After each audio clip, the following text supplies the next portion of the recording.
Hello, my name is Marcus. I'm the compiler of a collection of therapy quotes entitled 1001 Windmills of the Mind.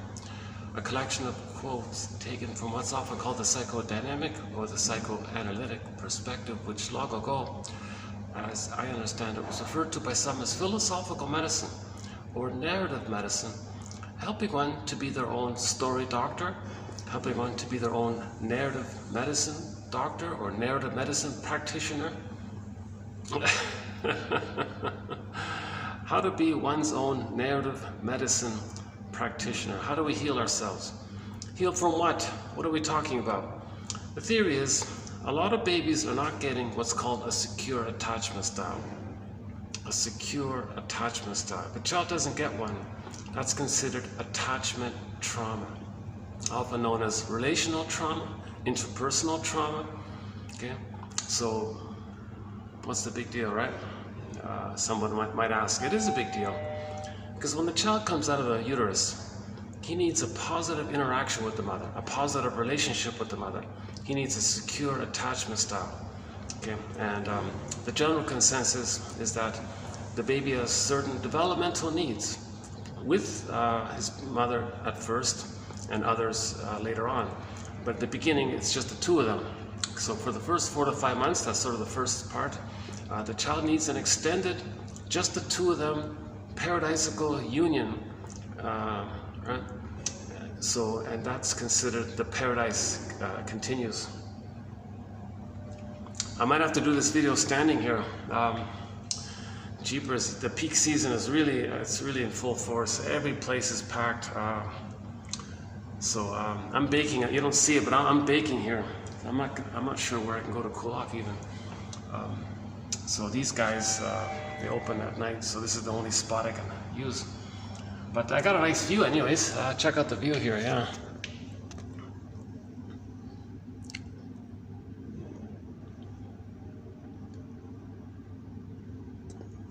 Might see some sky trains down there.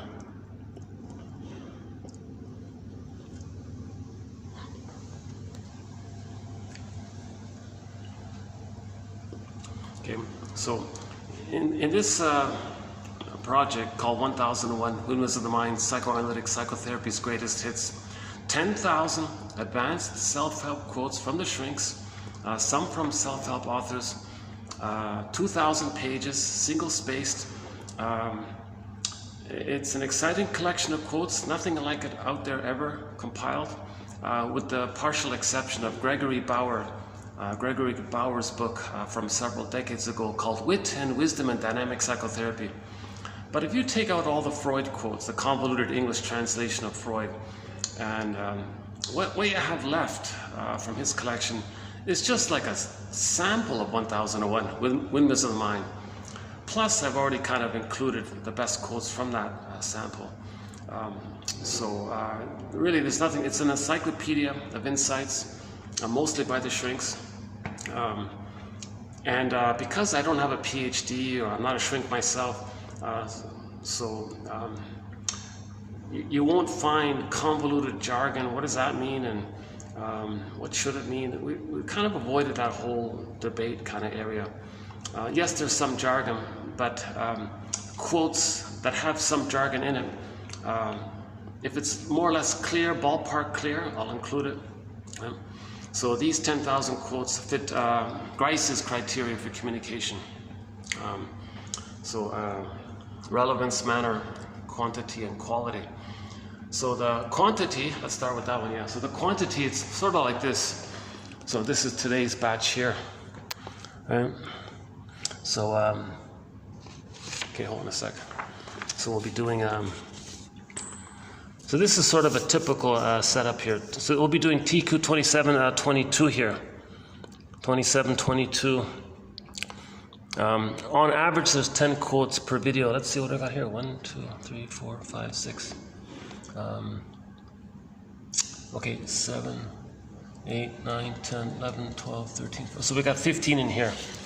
So my hope is that 1 out of 10, like on average, there are 10 quotes per video. My hope is that one might click, And this thing's, I gotta plug this back in. More tech issues, Jesus. Just when you fix one tech issue, another one pops up, eh? Jesus, eh? Okay, yeah, this cord thing doesn't sit, this cord doesn't sit in, it keeps falling out. The latest tech issue here. Oh, I'm baking already, yikes, yeah, Jesus, sorry about that, yeah. Attachment trauma. We all know the baby has to attach to his mother. We get that. Everybody knows that. No baby's going to make it on their own. Babies come out too early. They need an attachment with the mother. But that implies a secure, normal attachment, not some convoluted, painful attachment where he's got to freeze up inside and not know how his mother's treating him, not know and deny and repress, and not feel how the mother is misattuned to his needs, malattuned to his needs. And then when the baby's crying about it, mother doesn't get it. Now with double insult, he's got to repress all that. All this repression of his needs and feelings, his feeling self, I feel therefore I amness self, his ontological self, his sense of self, this whole emerging sense of self that's supposed to develop, that whole potential of who he is in his embodiment. You feel in your body, you feel connected to yourself, that's your inner home, feelings, this whole inner life area. The image with developmental trauma, interpersonal trauma, etc., is that in a myth or fairy tale, if a character becomes a statue, that's the metaphor for how we feel inside. Unreal. Okay. Velveteen Rabbit story, the rabbit felt unreal. So we may feel a little bit like, oh my God, where's my aliveness? Okay, the golden ball goes down the well. Likewise, the vibrancy, the feelings are gone. Needs aren't met, feelings expressed. Mother rejects the feelings, rejects the needs, rejects the person. So the person part, that's the petrification, or turn to stone, or often it's a freezing metaphor. A person becomes frozen, emotional hypothermia. The emotional catatonia one, that's for the statue. Okay, so for example, Echo in the Narcissus myth becomes a statue. So Echo and Narcissus are two aspects, or two psychological qualities to one mind of one person. And in the beginning, the baby thinks it's all about him. So that's what that means with him staring at his reflection, being transfixed, just one there. It's only him in there. He didn't get enough love to leave that primal, original state. And because of that, his needs and feelings were met. That's kind of like a soul in a sense. So it got repressed and disassociated, split off, flying off in the corner, statue. And in that story, Echo becomes a statue.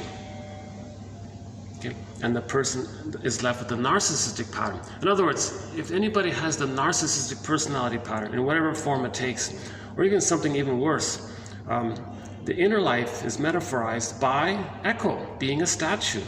Or in Faithful John Grimm's tale that Robert Bly likes to tell, okay, the Faithful John was like a personified character to represent the person's feelingful life, his inner life, his embodiment kind of thing. Right? Faithful John became a statue. Okay, so usually the jargon is alexithymia. In self-help literature, they call it affect phobia. Like you're so afraid of your feelings, you do what's called reaction formation. I don't have feelings. Or counterphobia. No, there's no feelings. You do the opposite kind of thing because you're so like a phobic thing. You do like an exaggerated denial, avoidance, reversal. Just get away from it somehow, right? That's the issue. Okay, one of our mentors, Karen Horney, says, we live to the extent that we feel, but the feelings come from our sense of self. The sense of self, our identity, our ontological self, our connection to ourself, develops when our needs get met in the beginning. So the baby has needs. Let's go back to the basic needs. Humans come out of the womb too early. He needs to bond with the mother, attach to the mother. And if it's insecure, he freezes up. Hence the title of the book, Do I Have to Give Up Me to Be Loved by You? We can paraphrase it. Do I have to give up me to have an attachment to you, mother? So he does attach to the mother, but it's very convoluted, it's very painful, it's very conditional. He's not going to know himself. He's going to spend the rest of his life trying to please the mother, or save the mother, imitate the mother, and that's dysfunctional. So he does have a kind of a sense of an attachment in being dysfunctional while trying to save the mother his whole life kind of thing. and then he distorts the present, repeats the. Okay, so let's back up a sec.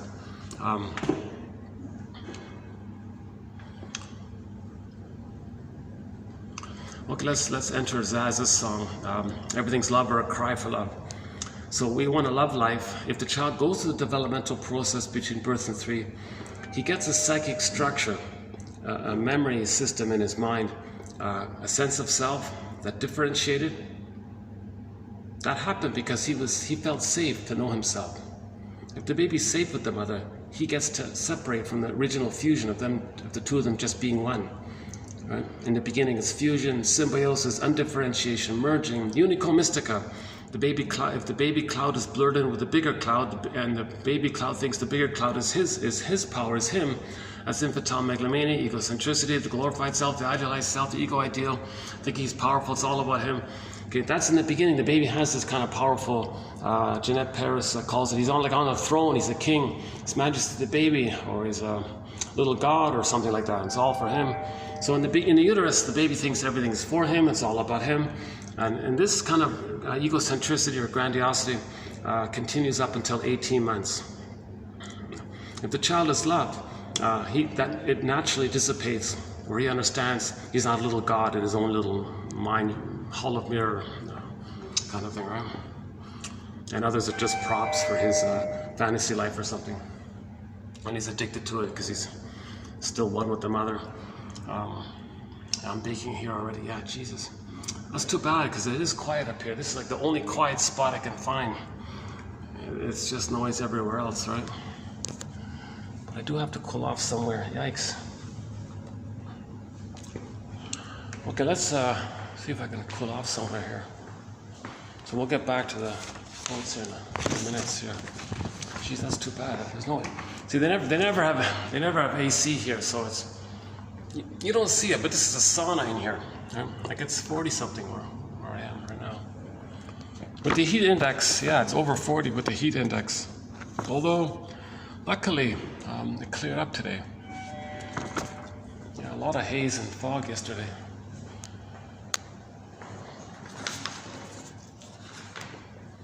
Oh, this thing just keeps falling out on me. Jeez. See, that's a new tech issue here with me. Jeez, I got to keep this thing plugged in for the battery. Yikes.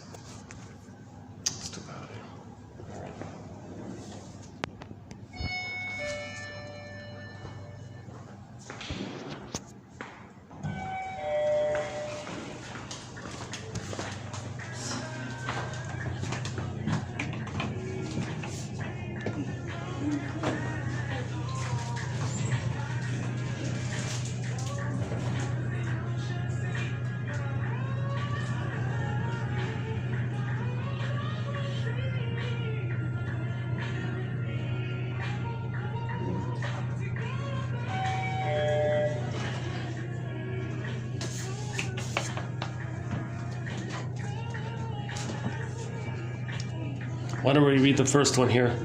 Humorous capacity to be humorous depends on our ability to shift perspectives, to be able to decenter ourselves from a fixed cyclopean point of view in order to be able to see things differently. If we really stop to think about it, the curative benefits from psychoanalysis and psychotherapy derive largely from introducing alternative and compelling perspectives about their own fixed views about their problems. So we'll talk about that one in a minute.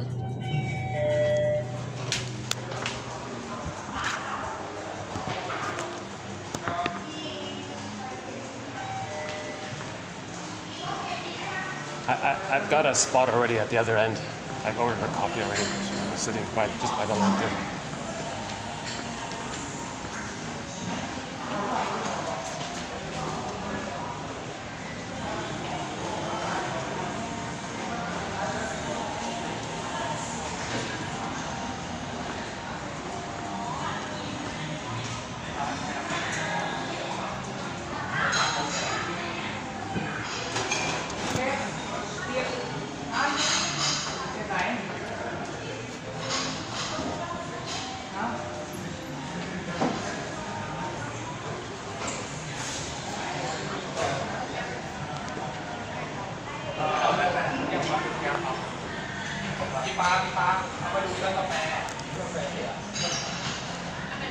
Well, let me cool off here for a bit.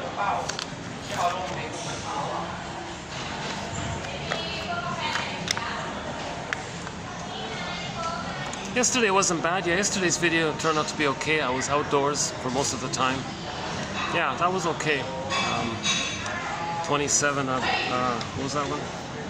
27, 21, part 2 of 2 on talking about humor mainly.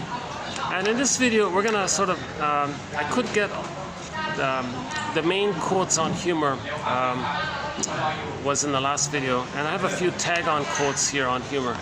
So we'll sort of continue on the topic of humor. So we've done 2 videos on humor, yeah. This one will be sort of like the tag-on quotes. So the main quotes on humor were covered already. So we got a few extra ones here.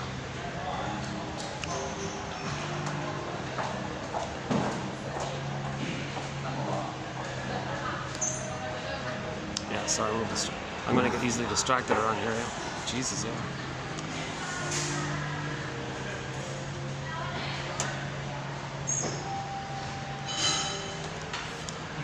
Okay, let's lay down sort of the basic premise here. So the baby's in paradise in the uterus. All of his needs automatically met.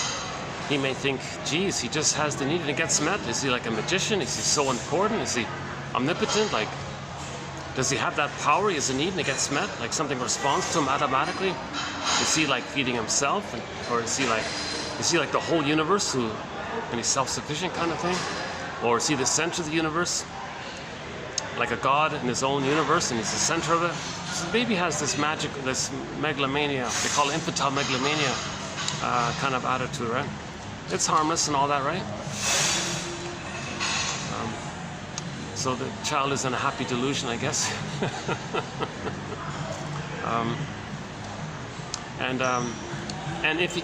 One quick point about this, this is called the Garden of Eden, Shambhala, Shangri-La, Nirvana, and how's the lighting here?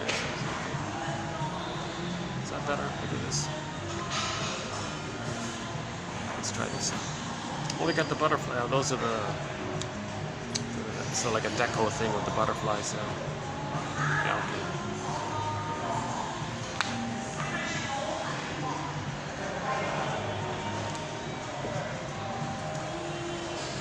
Let's try this one. Yeah, I think I was better off with the other place, yeah. The outdoor place, yeah. This is way further from, this takes me much longer to get here. Okay, let's get back on track here. So yeah, so the baby is considered to have his feelings because he has his natural sense of self and there's no trauma there. So he has the natural state of affairs of I feel, therefore I am. Joy runs the console. Joy is the animating emotion because the baby's needs are met. Assuming the child's in a welcoming womb, a safe paradise, like assuming he's in a normal womb experience, assuming he didn't experience any kind of prenatal shock trauma in some prior point that froze him up in some prior place and then he's just going through the motions, numbed in the past, going through the motions. Assuming he didn't experience any kind of prenatal shock trauma and the mother is not sending down too much cortisol to the child, from her to the child through the placenta and the cord. So assuming it's a blissful condition. So the child is considered to have oceanic bliss, oceanic oneness, oceanic feeling. It's a relaxed, happy feeling. He's a little god and he's floating around this powerful universe, all his things automatically met. So he's, Robert Bly jokes, yeah, times were good kind of thing. So he's got this paradise. Now somebody, a footnote here, somebody made, if everything is him, what might be any kind of sense of mother, like other? Like if the mother's him, if he thinks, he doesn't get that the mother's a separate person. He doesn't get that he's like a separate person with his personhood and his personal history and his psychological, and the mother's likewise has her personhood and all this. The child doesn't get that yet. It's just him. His eyes are closed. He's in the amniotic sac, floating around with his oceanic feeling, one with everything, unico mystica. He's got his golden ball, so he's alive. His feelings animate like the sun. The golden ball animates, so he's shining. He's feeling great. Okay? All of his needs automatically met. Unconditional hallucinatory omnipotence, magic gesture, he has a little sensation that's like making a gesture, and his needs got met. Like later on when children play with the magic wand or something, it's kind of in nostalgia for that maybe or something, or kind of like a trigger for the happy times like that in the past, right? So the child thinks he's a magician, a sorcerer, a magic sorcerer, a god. He's on the throne. Janet Paris says he's on the throne kind of thing, right? His Majesty's baby or something. So if there is any kind of sense of something not being him, Grassi thinks it's music. So the first mother, the other mother, is music. In the beginning was the sound. It was music. So the first mother, from the baby's concept, might be music if he thinks the mother's him. But what might not be him is that he hears the heartbeat, mother's heartbeat, the pulsating of the cord, and the blood flow in the cord, the three veins, one centered, one straight down, the two that spiral up. Okay, so mother's heartbeat pulsating into the cord. There's some kind of melodic, thin blood flow, one straight, two spiral up. That's like a little melodic kind of quality to it. So Grassi was saying later on, if we hear music, as long as there's some kind of rhythm, right? Like a little beat or something, it's going to trigger the memory of mother's heartbeat. Okay, any kind of like a bass line might trigger that pulsating of the cord. And any kind of melody, do, re, mi, 1, 2, 3, A, B, C, any kind of little melodic kind of thing. Actually, Francis Mott thinks the child is hearing the prototype of the notes on the music scale, like do, re, mi, 1, 2, 3. So if there's any kind of melody, those three things, any kind of music outwardly, it's going to remind the person uncannily, unknowingly, unconsciously of the time when he was in paradise. And that's why we love music, because it reminds us of that safe, blissful time when we were one with everything, had our golden ball, oceanic feeling, paradise. So music reminds us of when we had this paradise. Plus we had our feelings. Okay? So Grassi calls music the master emotion, because it triggers to when we had all of our emotions. When we had the golden ball, we had all of our emotions.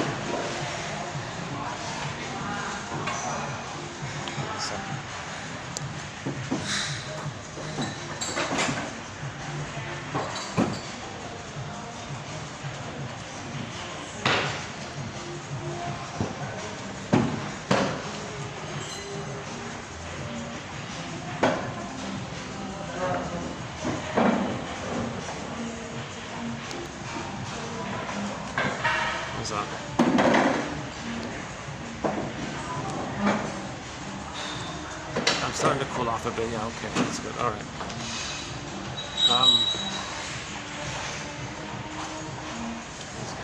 That's about it. Pretty limited. Let's see. I could go there, maybe.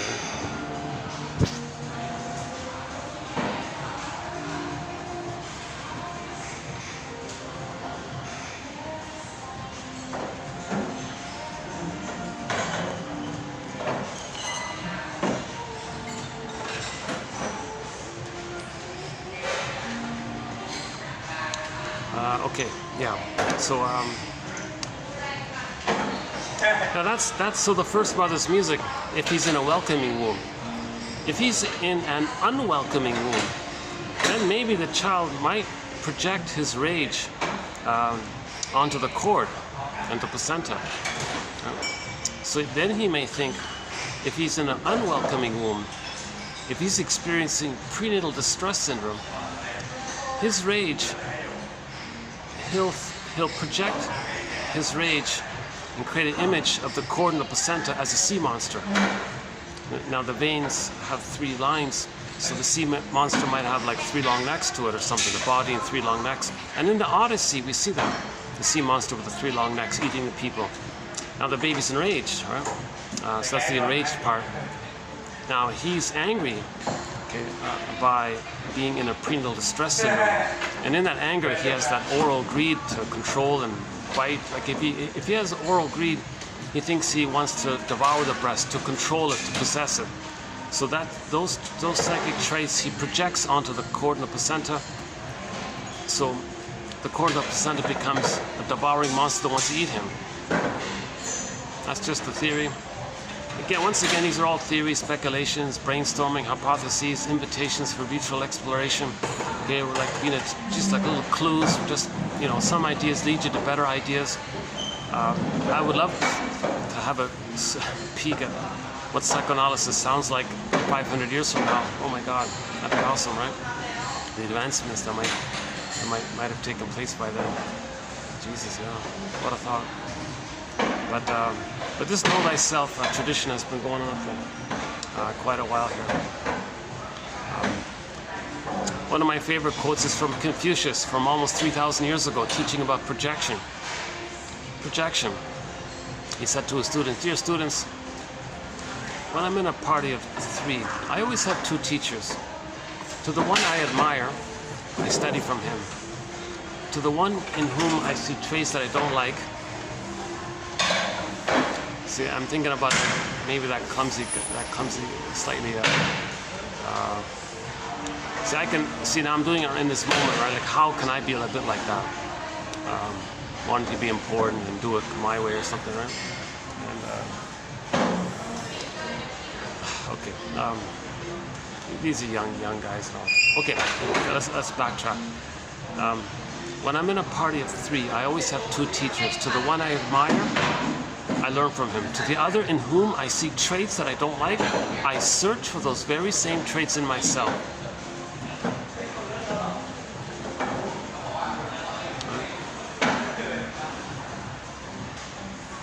So that's part of the know thyself movement, because something we don't like about ourselves, or don't want to admit about ourselves, we say others have it, and it's exaggerated. So that's sort of teenage quality in me. I think I might be seeing it on this fellow there, just behind me there a little bit. And maybe I need this invitation for me to accept more of what I'm now projecting or thinking about this fellow near me, right? Like, how am I like that still? How am I still like a teenager or something, or like a narcissistic teenager or something, maybe something like that, right? See, now already I feel like a little calmer when I accept my projection.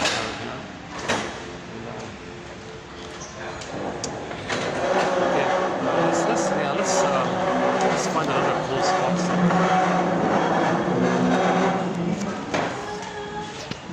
Maybe I'll go down a bit. Let's try the downstairs.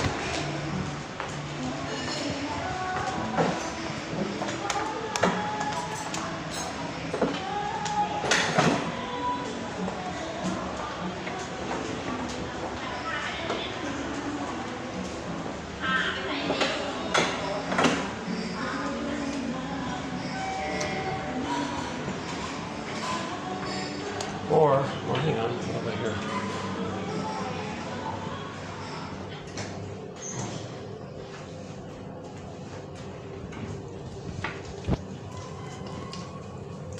Yeah, I got a feeling there might be fewer videos in the next couple of weeks.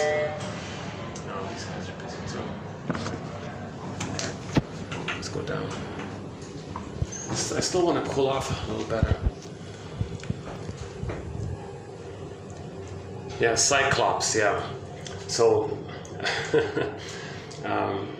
the baby may project his rage onto the breast and think the mother's a cyclops and wants to eat him.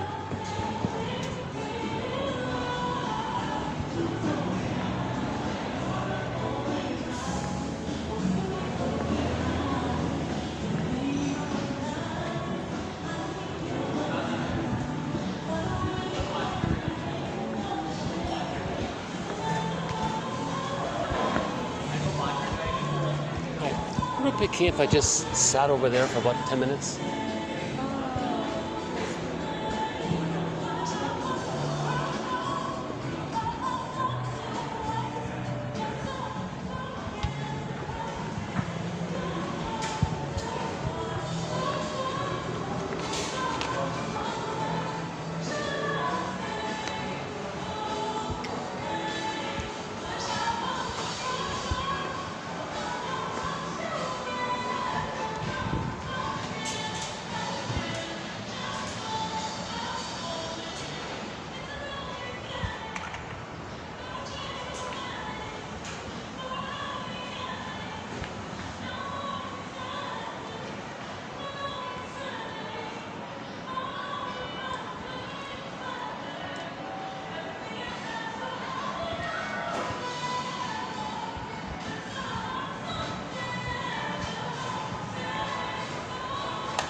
It's okay.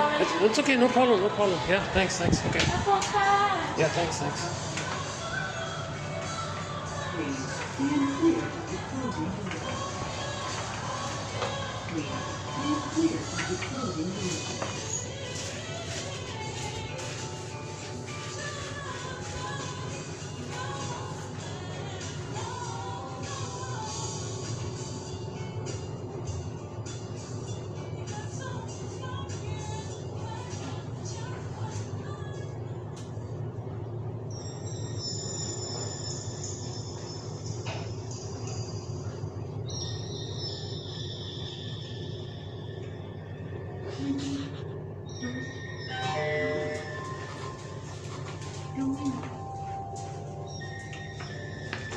Stand clear of the closing doors.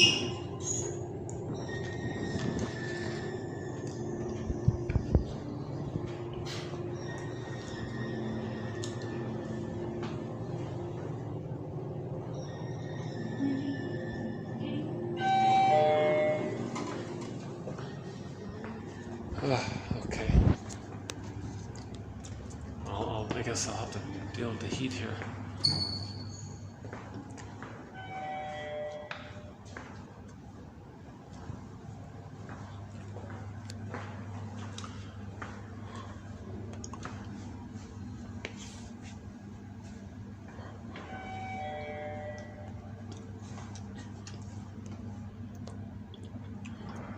So let's say the child is in a welcoming womb. For more on this topic, there's a book called Knowledge of the Womb. So assuming the child had his paradise, when he comes out, he needs an extended paradise. That quality of just the two of them, enter the song, just the two of us, baby and the mother. Okay, and it was a cycle. It was a smooth, rhythmic back and forth between the baby and the mother. But the mother's just there to meet the baby's needs. That continues for the first 4 to 5 months. So for the first 4 to 5 months, when the baby comes out, barring emergencies and all that, I'm not a doctor, disclaimer, I'm not a doctor, I'm not a midwife, I'm not a doula, etc. But Klaus and Kennel and others say, well, barring emergencies and all that, just hand the baby to the mother directly, place the baby on the front. He has an expectation, and he's looking for, all of his life force is looking for to latch, to start suckling, and when he does so, the nerve lines in the child line up with the nerves in the mother, and as a cable is, like a nerve line is established. So the paradise continues. The paradise continues. Okay, so originally it was baby, cord, placenta, mother, mother, placenta, cord, baby, do, re, mi, 1, 2, 3, A, B, C.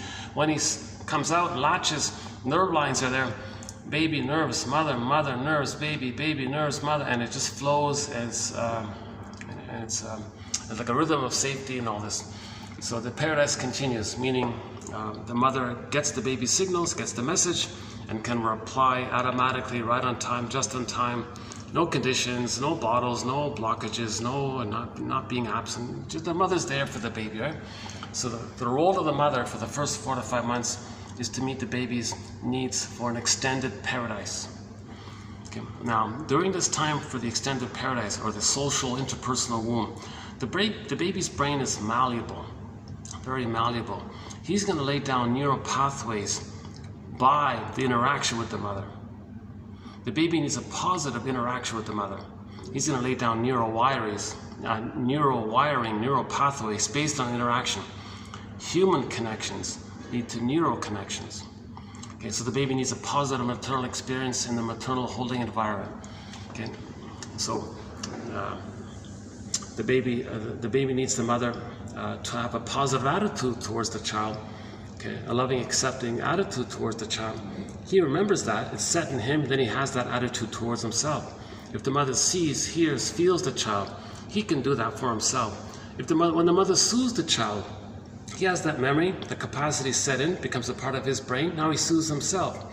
Okay, and so on. So the baby needs a positive wiring based on the positive interaction. It's pretty obvious. If the mother is misattuned, malattuned, he's not going to lay down happy memories. happy neural pathways. He wants to lay down happy neural pathways. Okay, so object relations theory and psychoanalysis studies some of this. Okay, the internalization of interpersonal relationships. The baby has an interpersonal relationship with the mother. He has an outer interpersonal relationship with the mother. He sets it in his brain, part of the brain called the implicit memory system, the pre-verbal memory system, the non-reporting brain, the inferring mind. Okay, he lays it in the brain, okay, and it's internalized, and he creates like a mapping, a blueprint, a schema, a script, a working model, some kind of structure with his memories, psychic templates, okay, and so on, right? So he's going to set it in. The memories are going to be set in there based on. Now, if it's painful, he's laying down a painful memory system. Now, whatever memory system he lays down, if it gets frozen in some kind of painful interaction, that's a problem, because then this painful neural pathways, it's going to reveal itself and express itself interpersonally with others later on. Okay, because the theory is when there's a trauma like that, the organism seeks healing. The baby doesn't understand time. So in the present, it's still the past. He's going to want mother to change her ways to meet the baby's needs. But there is time. Other people in the present aren't the mother in the past. So, okay, because of the timelessness of the baby time trauma, all time is that past time. So in the present, he wants to, emotionally still thinking he can get the love that he needs. Now, a complicated thing takes place. Sometimes when the baby's so pained by the mother, in the new situation, he doesn't just try to get love from others in the present. When he's so pained by the mother, he identifies with her, sees his unloved self onto others, okay? And then sees others as him crying for love and him being the rejecting mother. So in new situations, he'll shame others to replay how the mother had shamed him. So the baby creates a record, a recording. Imagine a 45 disc record. Edmund Burglar, one of our mentors, his metaphor. Okay. So the baby, okay, so everything's love or a cry for love. Okay, the child gets to age 3 with I'm okay, you're okay. He has a conscious ego to express his interests. That's his pleasure and his love. He's got his golden ball. He can mourn losses, can make I statements, empathy, reparation. The more human side of being human is there, etc. And the various capacities of the real self, as described by Masterson, another one of our mentors. Okay, so if he doesn't get to that place of I'm okay, you're okay, and if he's frozen up in some kind of earlier trauma, so that's kind of like the cry for love. So in the cry for love, it's a conflict. He has a need for love, but the memory is the fear. So there's the conflict, the wish and the fear. Okay, imagine a 45. It's kind of like the grooves on a record, like the neural pathways in a brain. Okay, so the baby creates a 45 pressing in his brain. Okay, the tune is he had the need, mother, and the pain around mother being misunderstood. And when the baby was crying, mother said, "Get over it" or something. "Don't cry, don't bother me." So he froze up inside.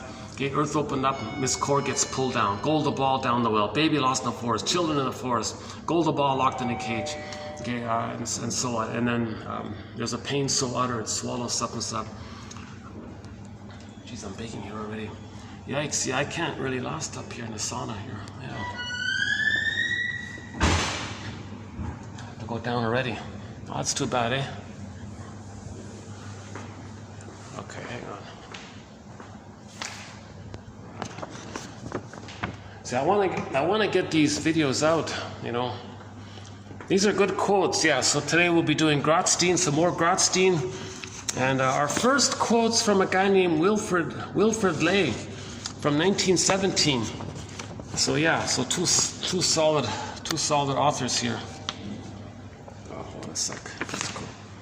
Oh boy, this issue with the chords is a little annoying here because if I don't have this thing plugged in, my battery drains out instantly. Let's see.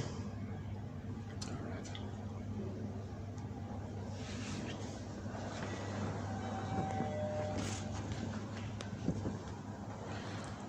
If by chance this video at any time just suddenly cuts out, there'll be a part 2. But let's see if we can do it all in part 1. At one go, yeah. I wish I could turn the AC on here.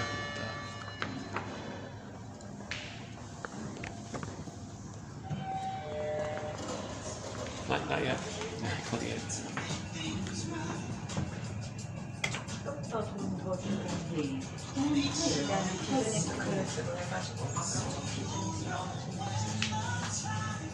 Are they open on the 30th floor? Is it open up there? Or closed right there?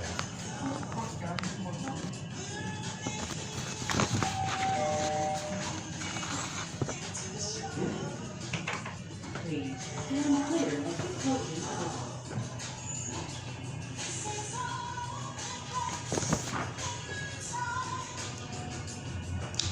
In discussing the essential nature of humor, G.L. Christie believes that having a sense of humor suggests a broader view of the self, a binocular vision, so to speak, including curiosity, flexibility of thinking, capacity to redefine problems, tolerance of ambiguity. So you want to give yourself some perspective, some distance. You feel safe to observe how you were tense before. From tension to safety, you might laugh. That's humor, huh?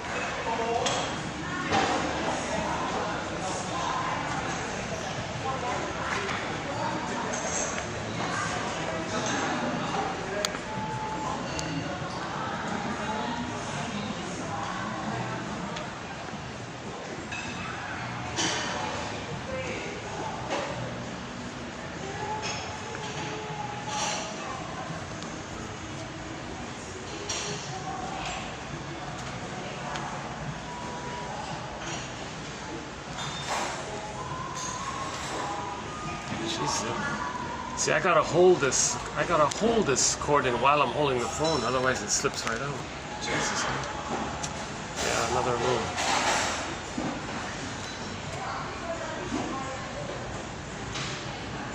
I'm hoping the problem's with the cord, not with the phone. That's the issue. All right, let's hang out here for a bit then.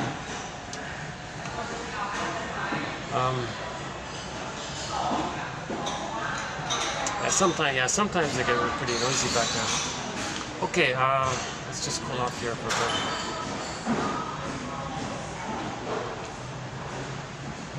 Yeah, so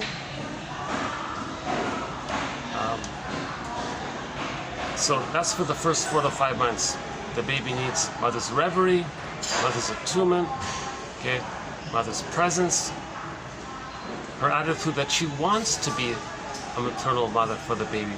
She's not just a physical mother, she's an emotional mother, meaning she wants to be a mother. She loves to be in that role of meeting the baby's needs.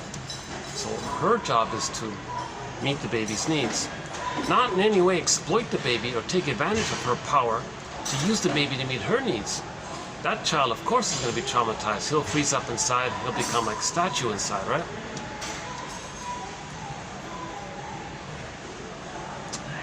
So if the child is traumatized in the first 4 to 5 months, for example, when the mother uses the baby to meet her needs, the mother herself, when she has a baby, may see her lost childhood self onto the baby, identifies with her mother who had shamed her, and replay the situation of what had happened to her. So in the new situation of having her baby, she has the memory of mother shaming her. She plays the shaming mother who shames her, but she sees herself onto the baby, so she shames the baby, thinking she's being loyal to the mother who shamed her. If she shames herself, seeing into the baby, so she's shaming the baby. All this is a thing called repetition compulsion. It's a record, it's a 45. Okay, so this 45, it's repressed, it's a conflict, and it's called neurosis. Neurosis is the petrification of an inner conflict that's repressed. It makes a person neurotic because they don't have life in the present. They're distorting the present to replay the past. Okay, and there's various ways that can take place. Okay, so Bergler says every neurotic is a music enthusiast. Of course, every person would love to love life. Okay, every neurotic is a music enthusiast, but he only has one record. That's the issue. He only has this 145. And side B is the same song as what's on side A. He carries this 45 record with him everywhere he goes. Every time he sees a turntable, a record player, with never-ending fiery ardor, that's like the compulsion, he spins off that tune. He recreates, reorchestrates, relives, restages that interaction with the mother in the present, symbolically with others, to transit the past into the present, because the baby brain doesn't understand time, so the present's still the past. So the present's like just a replay of the past emotionally. Okay, we do this because of the pain. Okay, the compulsion to get out of the pain. Okay, and it's related to the general baby's, all of his energy looking for an attachment. So if you combine those points, all of the baby's life force, or in today's phrase, horme, yeah, we'll get to that one there, horme, Ilan Vitali, so you say that again? Ilan Vital, horme, life force, he calls it constant, he calls it craving, that's libido, let's just call it life force. All of the child's life force is to find the mother. That's part of this drive or whatever. Now when there's trauma and there's pain, the organism seeks healing, so they want to because they don't understand time, they want to repeat it to get out of that pain, undo the past, change the past, get the love that was needed in the past, erase the past. That's sort of the positive intention of this never-ending fiery ardor, this compulsion. A life force looks for the mother. Trauma didn't get it. Well, the life force looks for the mother. Trauma didn't get it. Life force looks for the mother. That's sort of this compulsion kind of quality to it. Oh, look at that. Traffic jam already, huh?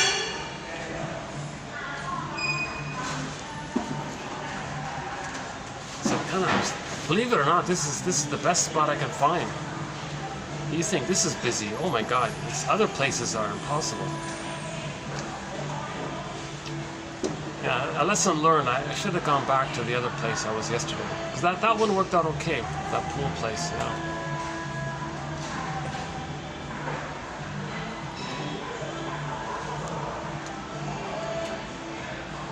Yeah, I'm feeling badly about possibly damaging my phone here. Jesus. I hope it's the cord, not the phone. Okay. Every neurotic is a music enthusiast, but he only has one record. Okay, this cry for love. He carries this memory of being shamed by the mother. Okay, he carries this tune, this record, this cry for love, this memory, and reorchestrates it, restages it, hoping he can change it. Thinking he's still in the past, not wanting to have that painful memory, thinking it's like a double layered thing. The trauma is he's frozen, but another part is the compulsion to not be frozen, but he's still frozen. So the behavior to not be frozen, but he is frozen. So there's this sort of endless, insatiable, infinite, never enough, sort of greedy quality to it, or endless Sisyphus-like quality to it, or something, right? So we need consciousness for this. See, if we're aware of this, we can make better choices, and then we can start to create new neural pathways. We want to, one metaphor, so we want to unpick the threads of a traumatic script, use those threads to weave a new, healthier script. One therapist said to the client, these problems you're telling me about, we may say that this is what your script is doing to you, the repetition compulsion. Let us, as a team, see what maybe we can do with that script. Make you conscious of it, number one. See, the consciousness of it is immensely helpful, because when you're conscious that you're repeating, now you know why you're repeating. Now you have a little more sense of self and understanding to make new choices or something, right? Yeah. Okay, so that's Edmund Burger's metaphor. Every neurotic is a music enthusiast, but he only has one record. He carries it with him everywhere he goes. Every time he sees a phonograph player with never-ending fiery ardor, he spins off that tune. So there are two ways the spinning off of that tune can take place. There are two ways we can replay the past and the present. With the magical fantasy, we can change the past. There are two ways this takes place. One is based on when trauma takes place prior to 18 months. Okay? And the other one is when trauma takes place between 18 months and 36 months, a little bit later on. If the trauma takes place earlier, in the more painful time, okay, the reenactment looks different from the way the person reenacts the trauma when they're traumatized post 18 months. So let's back up a second. When the baby comes out of the uterus, he needs paradise to continue. If his paradise is not there, he may think he's defective. That's his identity. He's flawed, no good, something wrong with him. He's a flawed God, he's a flawed king, I don't know, he's something wrong, he's defective, something wrong with him. Where's his paradise? He's everything, suddenly his paradise is not there, his needs not getting met. His magical thinking to get what he needs doesn't work. Oh my God, is something wrong with it? He's kaput or something. Part B, baby can't parse out where he begins and ends and where the mother begins and ends. So if the mother's quote unquote defective, he thinks he's defective. Part C is an important one. Remember, everything's love or a cry for love. So if the mother's not giving the baby love, the baby may perceive that the mother is crying for love. Oh mother, you can't give me love. Oh mother, you're crying for love. I'm magic, mother. I'll save you. I'll give you the love that you needed. What you needed merging and fusion with your mother back then. I'll fix it. I'll be that good mother that you didn't get. I'll be one with you and feed you and see you and all this. So he'll try to save the mother, cure the mother. Okay, in part, well, mainly because he needs a positive mother to get his paradise. So he'll first save the mother, thinking that if he saves the mother, she'll be a loving mother who meets his needs so he can know himself. So first he's going to try to save the mother. That's impossible. No baby can transform a traumatized woman, make her be a loving, healthy mother. But the baby will try. And him trying is his sense of connection to the mother. Therefore, he's going to be loyal, to have some sense of connection. So his effort to try to save the mother is his concept of having a connection to the mother. Baby must attach. And the only attachment he has is the fantasy that if he saves her, then he can be loved. So that quest to save her, that fantasy to save her, that's his, well, there's someone to save, there's someone there, that's his attachment. That's an important theory here. While we're on this point here, a little sidebar here, if the mother's not loving the baby, then the mother's hating the baby. The way the mother treats the baby, it wires in, and that voice of the mother hating the baby becomes the inner critic. Now later on, he's got this hateful voice telling him he's no good, you're no good, and so on, right? That's the inner critic.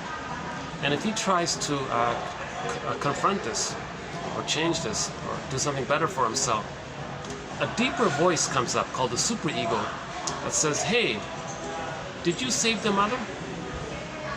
The superego uses the baby's own false belief against him. That's one of Berger's ideas, right? Okay, let's just go backtrack then. So we got those first 3 points. Paradise lost. The mother's doing it wrong. Can't save the mother. He thinks he's defective. Insult to injury. Unconscious guilt. So the shame is for the being. Okay. Now he layers on top of the beingness, the shame of the beingness, the flawed beingness, some kind of doingness where he's guilty. Part A, he didn't save the mother, so he's guilty. Unconscious guilt. He didn't save the mother. The second part of that is that he violated something within himself. Okay. So what happens is the baby must believe that the mother's good. Using a psychic trick called splitting, he'll deny that the mother's hurting him, fantasize her as a monster, a Cyclops character, so that's not his mother, think that's not his mother, and hallucinate that he has a loving mother because he needs to feel safe enough to feed and take in the food or whatever, powder stuff, whatever he's getting. So he's violent, he's lying. He's lying to himself, he's lying to the system, he's lying to nature, he's lying to the inner life, he's lying. He's guilty. He's guilty, right? He has to say, no, the mother's wonderful. The mother that's hurting him, that's not his mother. Number one, she's a cyclops, she's a hungry wolf, that's not my mother. No, my mother's the goddess I make up. So in a mechanism known as splitting, he'll hallucinate a goddess mother, okay, enough to make him feel safe, distract them away from the monster mother, that's closer to the reality. So the bad breast experience is the mother that he's relating to. Here's another sidebar here. His rage and unmet need that turns into greed, he morphs the image of the bad breast into a cyclops. Okay, in the Odyssey, the cyclops was eating the people. And like the Lustigonians, they were eating the people. Okay, so the witch won't eat me, and Hansel and Gretel, the witch wants to eat me, and the white bear King Balamon, the boar queen, who's eating the guys, using his bones as toothpicks. Okay, all of these myths and fairy tales, when there's a monster that wants to gobble up the person or eat the person, okay, that's not real. That's not real. That's an image, that's an imago in the baby's brain, a condensation of the bad breast experience infused with the baby's projections of his rage and oral greed, and makes an image of that. So the cyclops is just an image of the baby's enraged greed, indifference, and great hunger. Now the grand size is because the breast is a big, powerful entity for the helpless little tiny, poor little baby. The mother has all that grand power, so the cyclops is in that category. So usually these monsters are larger in size, with stronger in power, enraged, and they want to eat the thing.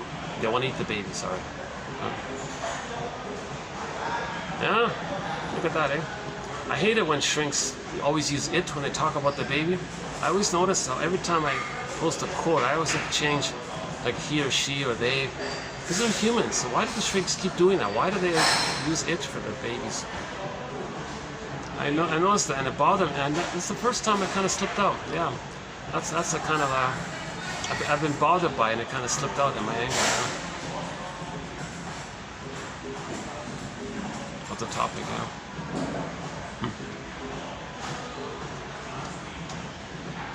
So the anger that shrinks have in calling babies its, maybe I borrowed that for a moment. Is that what it is?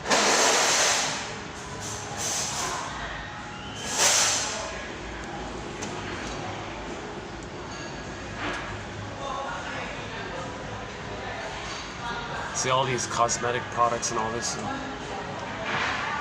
It's the search for power. Baby doesn't have love; he's looking for power, right? To control others. So women use seduction as a method of control and power, right? Look at that. That's a different topic.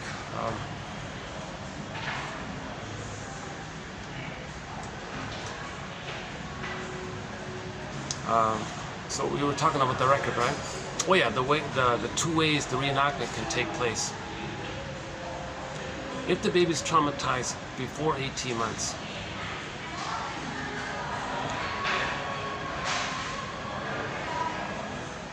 somewhere between birth and 18 months. 18 months is the time of the grandiosity dissipating. He didn't get a chance to lose that grandiosity, thinking he's a little god on the throne. So if he's traumatized before that, he's always going to search for it. Like the ladies buying the cosmetics. Sort of similar idea, right?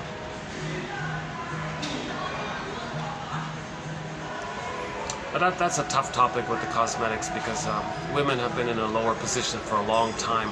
So there's like a cultural, over time, memory of how women were put in a second position. So there may be like a natural kind of a quest to rebalance the power. So they use seduction as power to balance the scale of men having the power traditionally. That's a sociological factor to it. That's why it's a tough topic.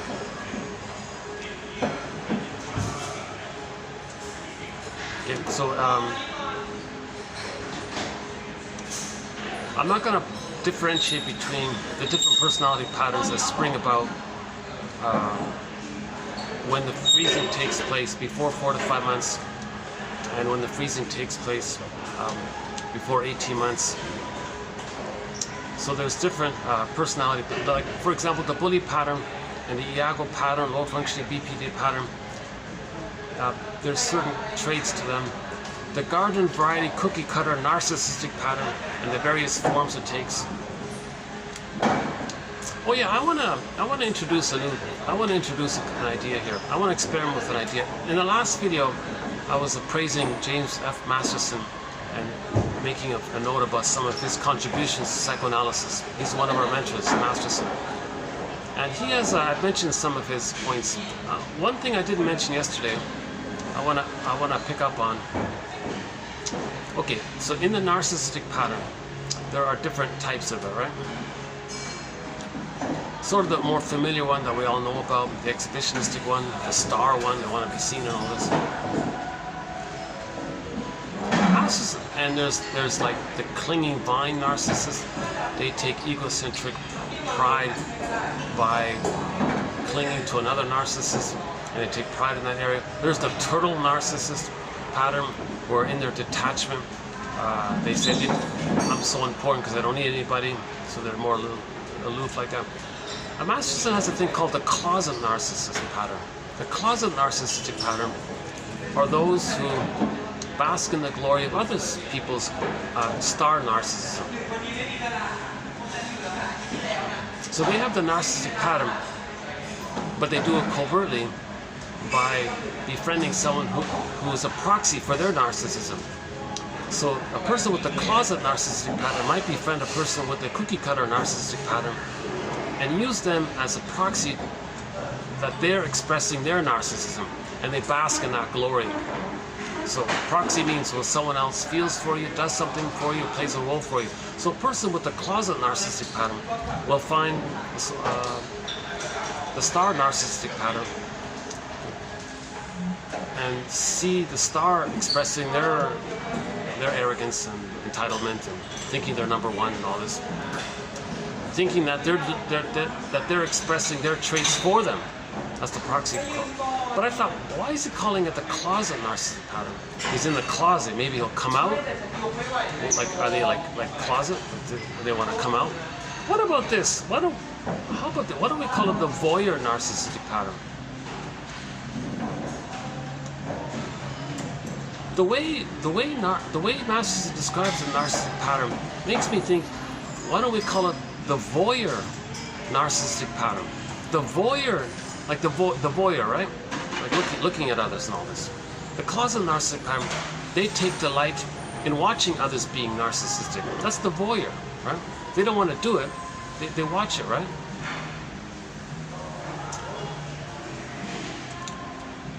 There's this whole issue about the voyeurism, like psychological, emotional voyeurism, being a reaction formation to the denied exhibitionistic, emotional, psychological display quality, right? It's funny, and now when I mention closet narcissism, maybe there's another narcissistic pattern called narcissistic pattern, which might be different from what Masterson is saying. So what I'm proposing is,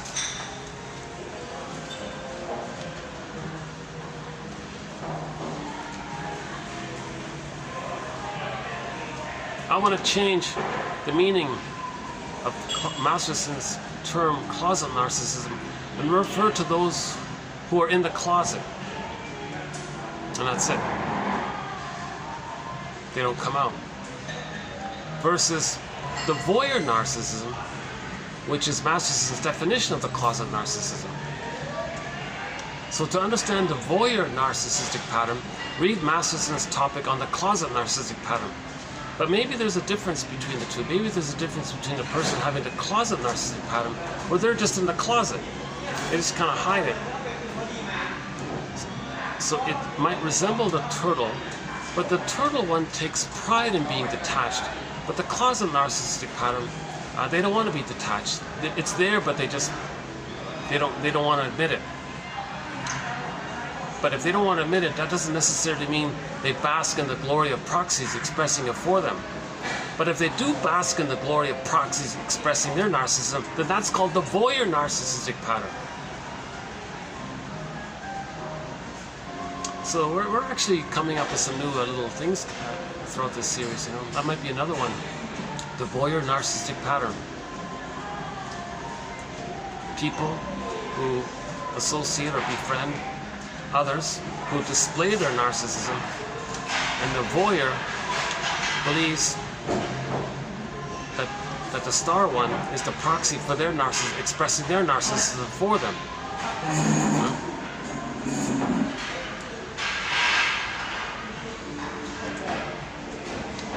Let me check the battery. Holding up here, 3 o'clock, all right. You know, maybe if I unplug this, it should be okay. No, let's keep it in.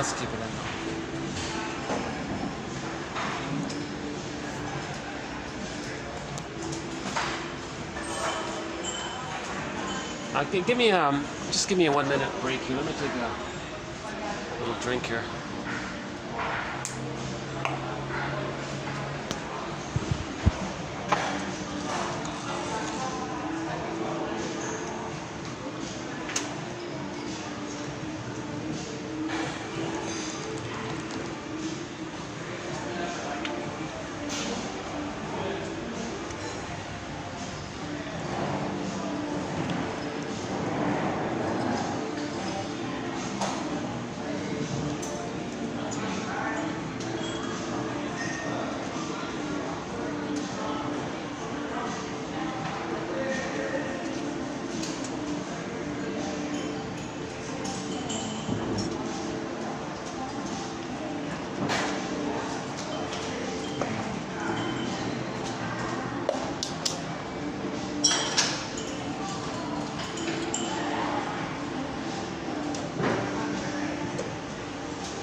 You know, for a while these guys let me use the room in the corner there. But it's being overused now. I can't use it anymore now. But I did some good, you know, the best videos in terms of my delivery were the times when I was in an enclosed room. I brought the speaker, no interruptions. I could play music. I can go into a flow. I got into a rhythm. Those are the best videos, actually. But whatever the case is. An awkward video like today, or a more smoother video like the times when I'm in a private room or something. I want to get the quotes out. I want to get these quotes out. Okay, so we now have 2,000 pages like this. By the way, to do a print on demand is a little expensive. It's nice having it printed out. It's awesome having the pages. You can hold it, you can see it, it's easy to read. It's way better having it printed out, but it's very pricey to do it, and it can be done, yeah. But remarkably, for the price of a copy, literally, one can get a digital version of this encyclopedia on your iPhone. I think every person over 40 can benefit from having this on their iPhone, and take Robert Bly's advice to read psychology every day for 10 minutes.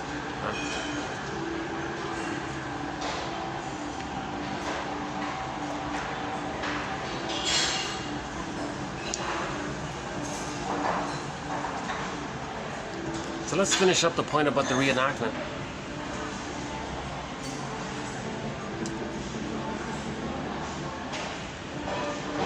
The baby's in a state of timelessness, infinite, no time. Infantile God, no time. Underneath, within, no time. New situation, still that time. Need mother's love. Recreate that record.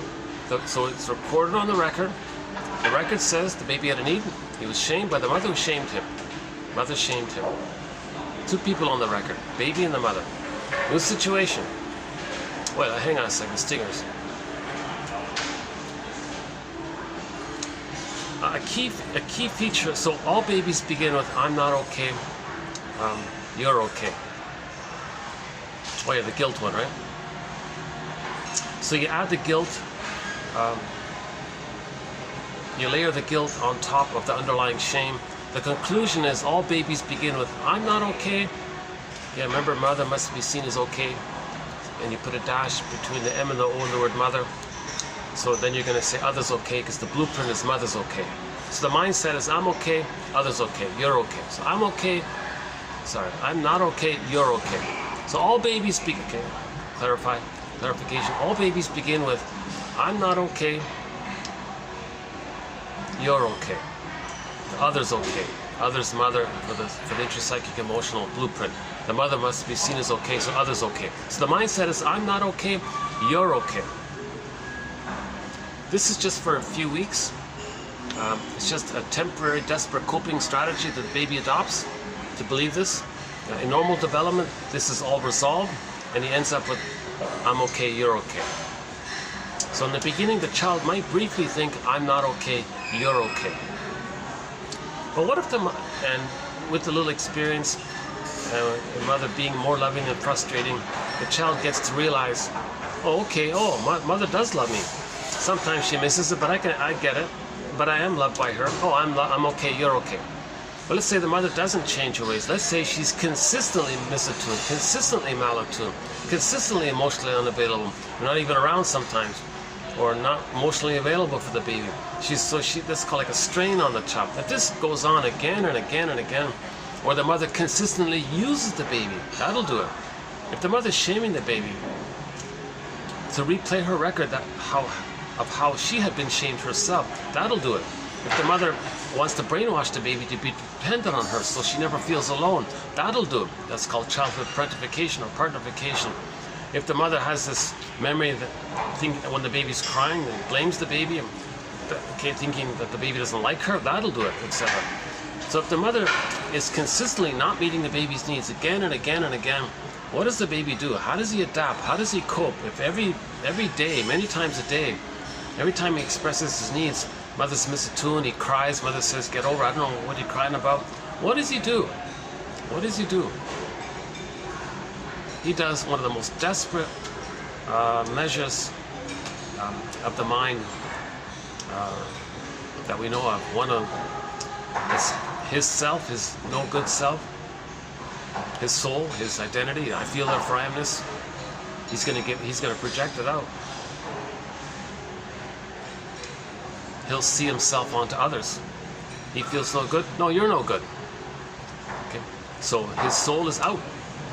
What's left? What does he do? If he sees himself onto others, he's like totally empty. He can't be totally empty.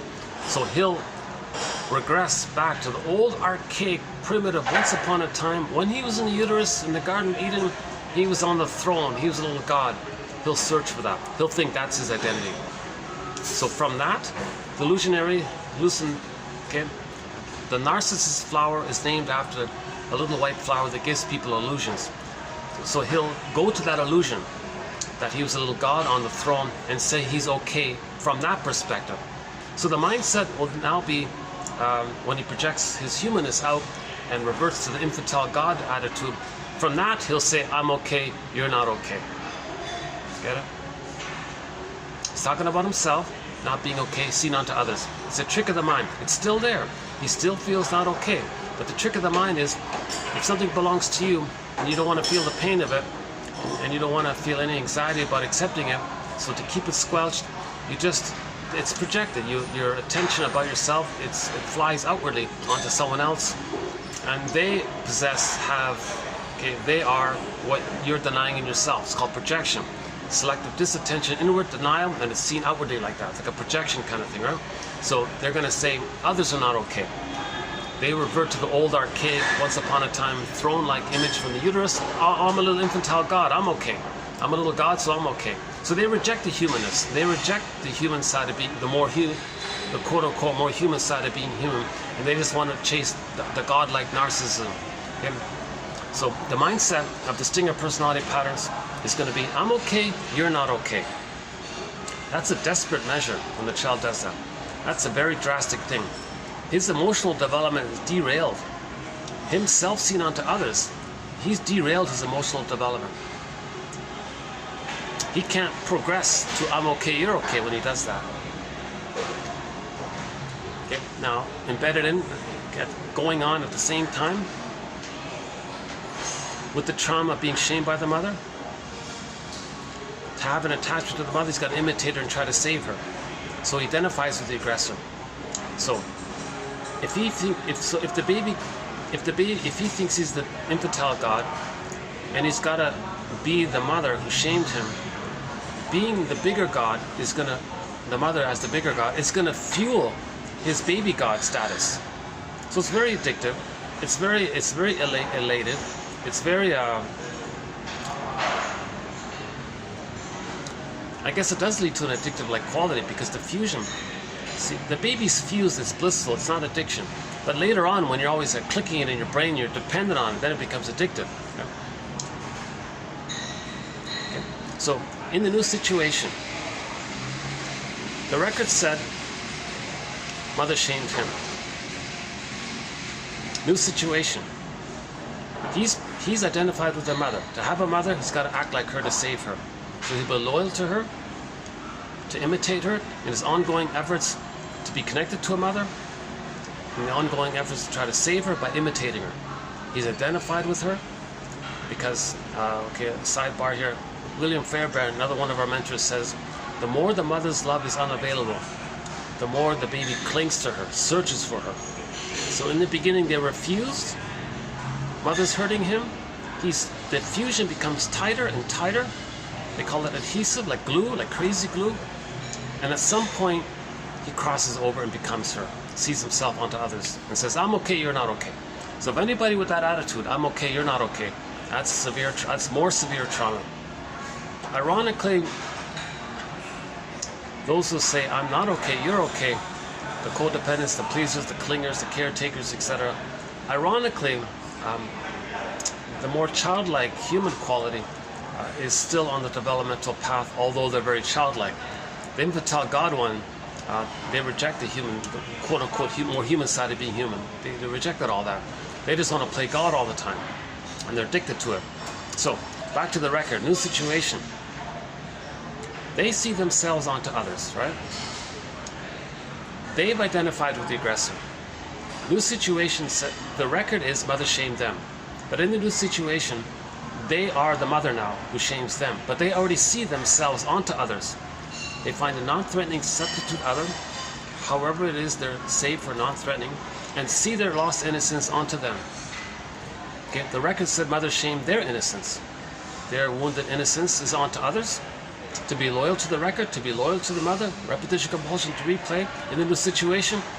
Okay, they're going to be the shaming mother who shames them, but they already see themselves onto others. So seeing themselves onto others, seeing themselves there, they're shaming others, thinking they're shaming themselves. So they're shaming others, thinking they're shaming themselves, being loyal to the record of the mother shaming them, because they identified with the aggressor. So that's how they reenact the trauma. Okay. So that's, you see, so it's very convoluted like this, right? And then enter doublethink. When they shame others, to replay the record of how the mother shamed them, they may feel reminded of how the mother shamed them. So they feel pain by doing this.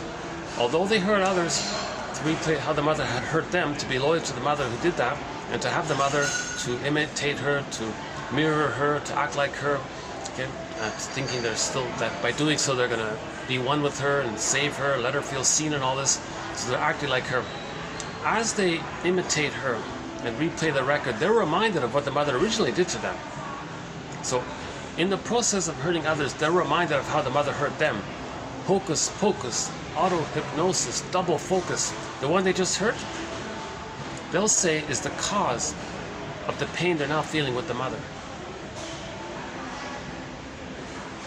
Mother hurt them, suppress, they imitate her, replay the record, shame others, that brings up the record. The memory of the original pain with the mother comes up, but they are the mother. They don't want to accuse the mother, they're loyal to the mother. They don't want to betray the mother, they're loyal to the mother because they become her. They can't separate from the mother. So they're loyal, so they're stuck imitating the mother. So how do they account for the pain of the mother shaming them? Well, they'll say the victim is the mother that just hurt them. Can you believe it? So that's doublethink. They're the aggressor and think the victim is the one who hurt them. And they believe it. They have to believe it. Just the way the baby has to believe the mother. Imagine a mother who hurts the baby, and the mother says it's for your own good or some nonsense.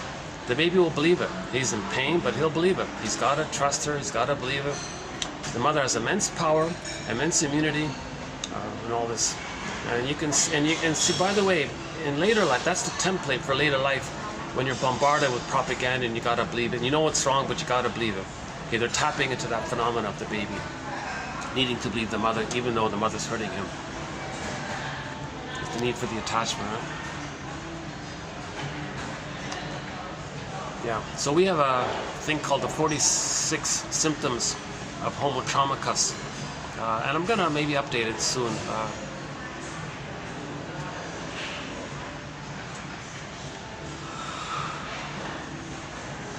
How are we doing here? See, normally when I need a little break, I'd play a song, like a stretch or something, or twitch or something. Or like make, change my position or something. These chairs are immensely uncomfortable.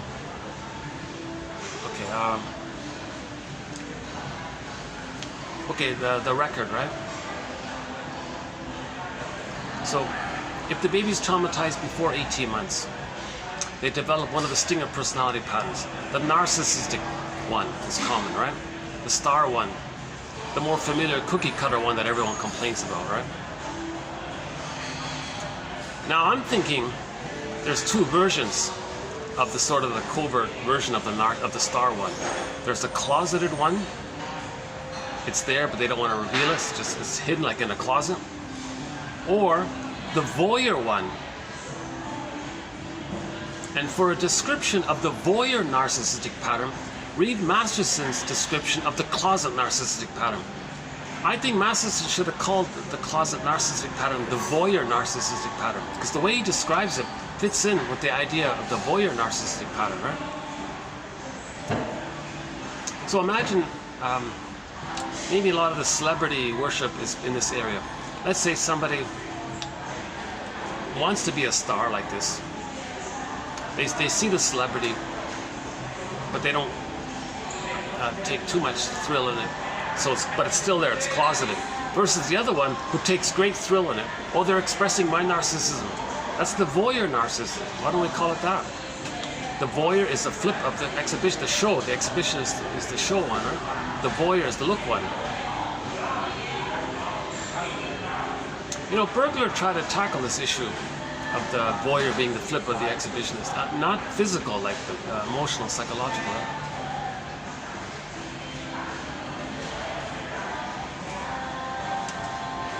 Like a projective identification, you're afraid to express your feelings.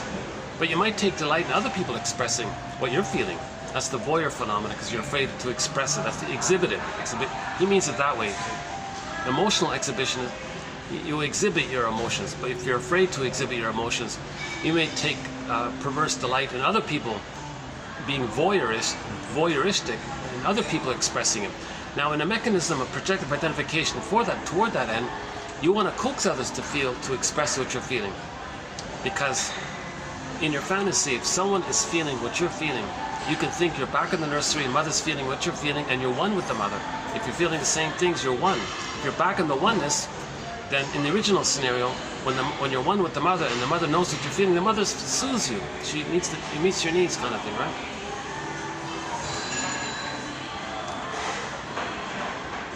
I got a confession. My mood is, for the past week or so, it's been very, very different. Because I've got a lot of, there's been a lot of changes, around, like noises and things around with the high season and new construction. It's been quite different around here. It's got me thinking as well, yeah.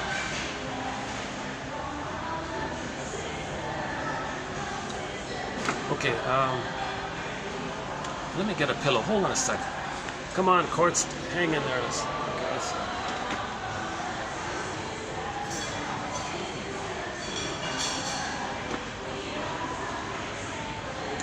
Okay, I think I've dried up enough. I can use a pillow here. All right. See, if I'm drenched in the back, I don't want to use their pillows, huh? Still? Okay, hang on. No, yeah.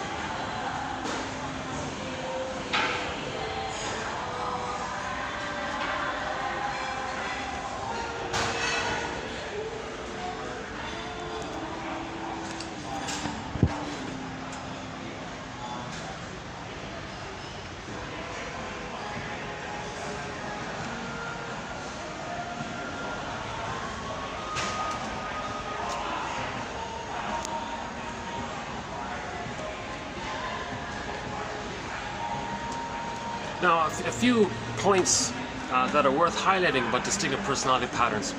The various narcissistic ones, the bully one. So the bully pattern, see, they're more belligerent and aggressive to get a response from others, because maybe there's a mother that responded to them, acknowledged them, kind of thing.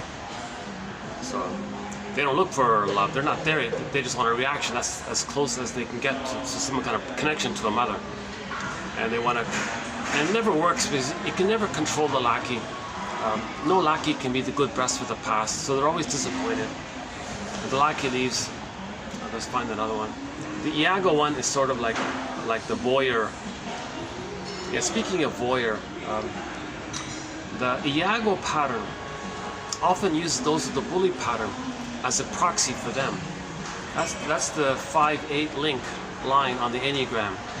It's well worth reading the 5-8 link on the Enneagram, in particular the unhealthy versions.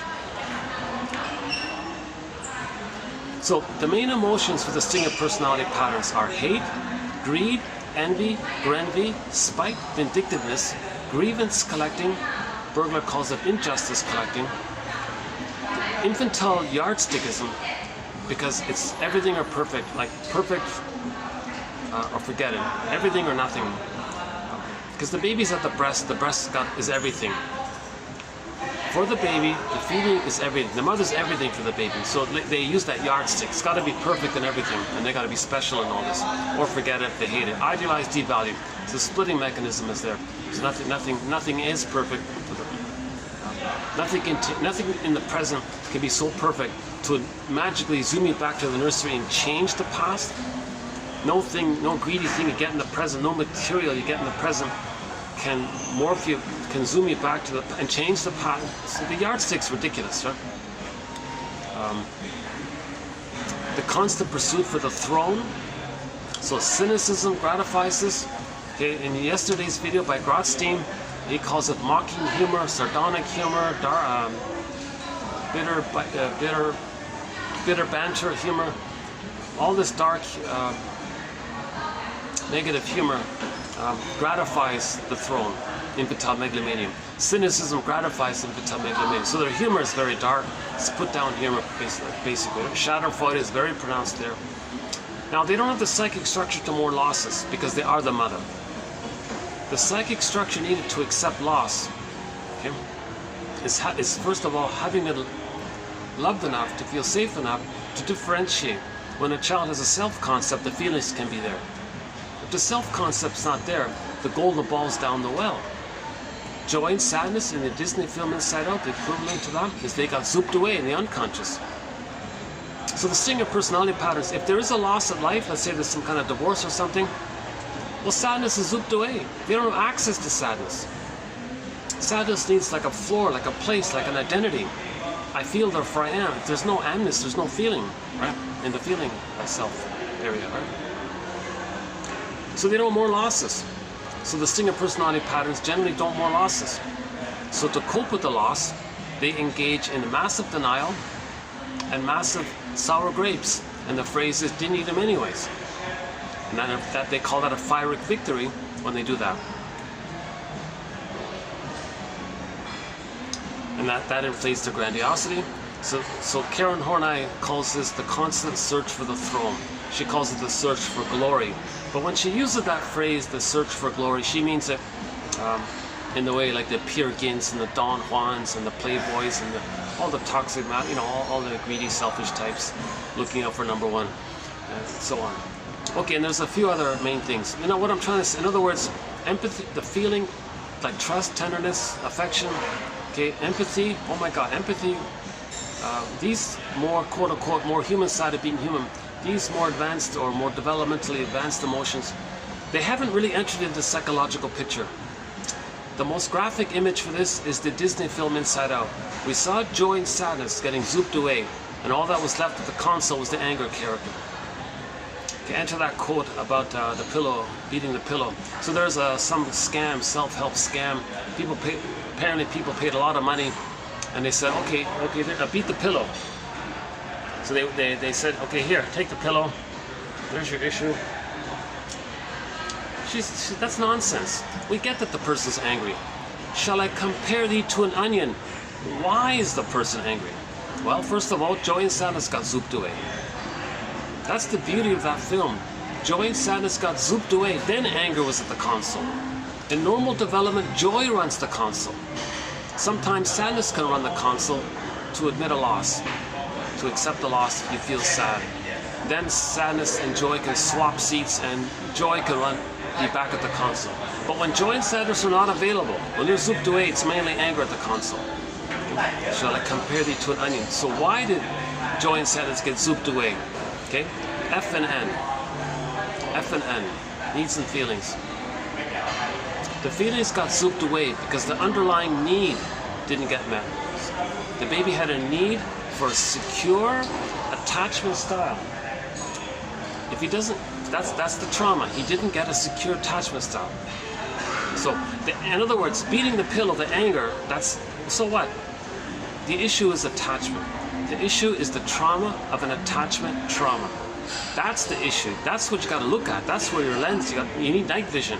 Yesterday we talked about night vision. You need night vision to look at this area of attachment trauma. Attachment trauma. The greatest hurt of all. The greatest hurt of all. The truth will upset you free. Mother failed you. Meaning mother failed to provide the baby a secure attachment style. Not blaming her, but to understand that the mother herself has a record that she's repeating. And you need her psychobiography. And you got to recognize that she's also a member of Homo Traumacus, Homo sapien Traumacus. And the recognition that we're all members of Homo sapien Traumacus. We started off as Homo sapien sapien, then 10,000 years ago we became Homo sapien Traumacus.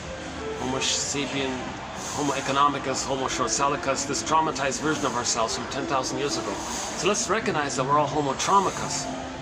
Okay, we're all from this massive family in Africa, so we're all Africans, and we're all cousins. We're all one family. We're all African cousins, put it that way. So the work of Jane Elliott has won a Golden Windmills of the Mind Award, by the way. 22 awards have been issued already. Okay, hold on a second.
This is the first day I've had this issue with the cord. It keeps falling out on me.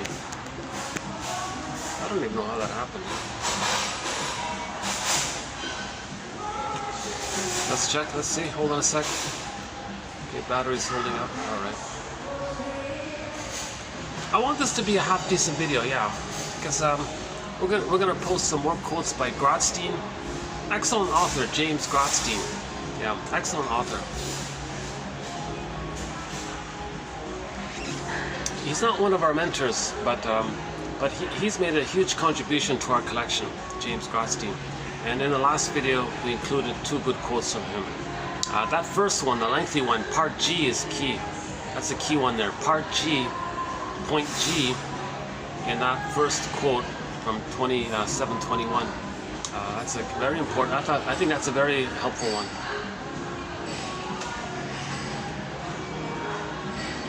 And I'll pick up on it in this video as well. Okay. So that's why the stingers, they usually hate weakness, they hate vulnerability, they hate trust, affection, they hate the quote-unquote more human side of being human. They're just into power. Oh yeah, this Wilford guy, his explanation of this issue of the power hunger is this perverse pettiness of see, he wrote back in the 1800s and all this. He said, even in his day, when people were riding on the horse and carriage, he said somebody's riding a horse in a carriage, and there's somebody in the distance walking, and there's no conflict there. But the guy riding the horse will giddy up the horse just to harass the person, to feel powerful. And then he said, then cars were introduced at that time, and he talked about one guy who was a professor, but he didn't know how to drive yet. But he wanted the power, so he would just like honk at people or something, and he enjoyed the startling others and hurting. That's like he called like these. In other words, these microaggressions. It's a perverse pettiness of the constant search for power, lack of love. So that's part of the Schadenfreude and the emotional sadism of distinctive personality patterns. And you know, I witnessed this here in the big city as well. You know, somebody might just deliberately, you know, just try to cut you off for fun to see you react, to get a reaction. They feel powerful. I caused that person to startle.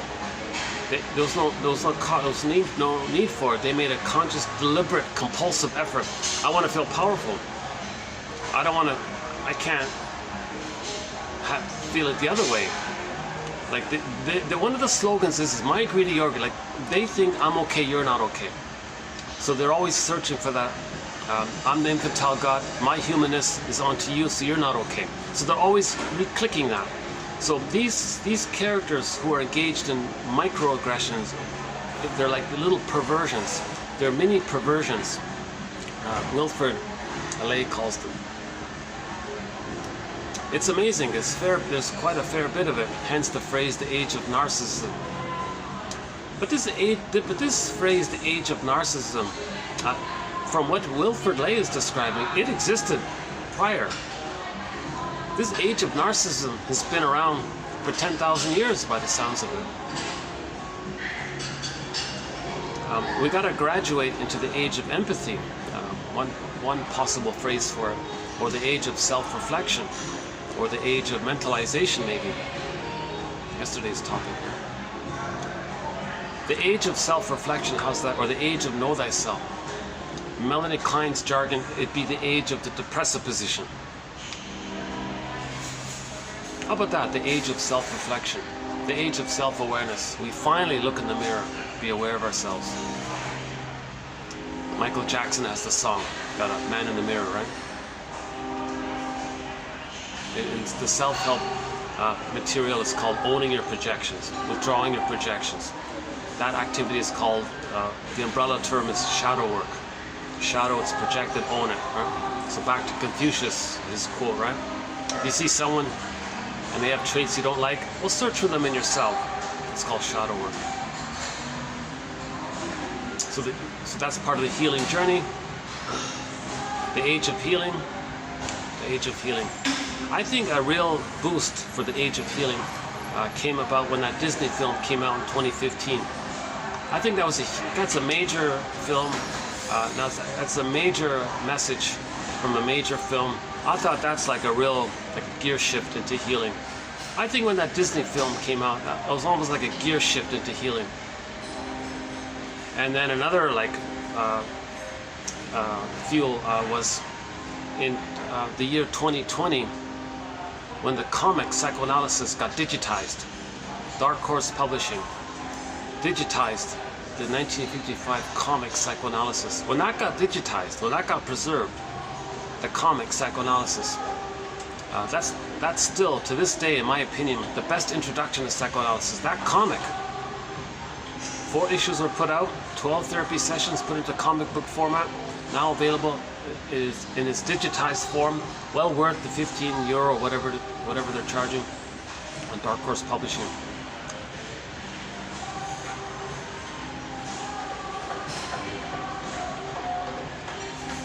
And I'd like to think that this collection here, 1001 Windmills of the Mind, is also offering a little bit of fuel and support moving into the healing, the age of healing. The age of self-awareness, let's say. The age of understanding. The age of empathy, the age of self-reflection. We got to engage in the age. We got to get ourselves into an age of self-reflection, an age of self-awareness. And we have material, accumulating for 10,000 years, beginning with the storytellers. The storytellers, the guys. It was in the oral tradition, and then sometimes people like the Grimm's brothers wrote it down, and so on, right? So these myths and fairy tales are from the shrinks back then. The storytellers were the shrinks back then, and they were talking about trauma in these graphic stories. And then you got the literature guys, interpretive literature. So literature is subdivided into escapist literature, just this nonsense, get you to escape from your pain in the moment. No self-awareness, no self-improvement, just escape. That's called escapist literature. Most literature is escapism. But another category of literature is called interpretive literature, to help you be aware of yourself, interpret your situation, interpret the human condition, interpret us, ourselves, and others. That's called interpretive literature. So the Ibsens of the world, the Goethes of the world, etc. Right? Confucius and the philosophers. Lao Tzu made a huge contribution. Lao Tzu. Those poems are amazing. That little book, the I Ching. The Tao Te Ching by Lao Tzu. 50-something poems in there, 60, whatever it is, 50, 60 poems. Those are awesome. You got to search around for the different translations, but you can feel it. They're really wonderful poems. And the symbol, the yin-yang symbol, is powerful as well, right? The yin is the feeling, and the yang is the doing.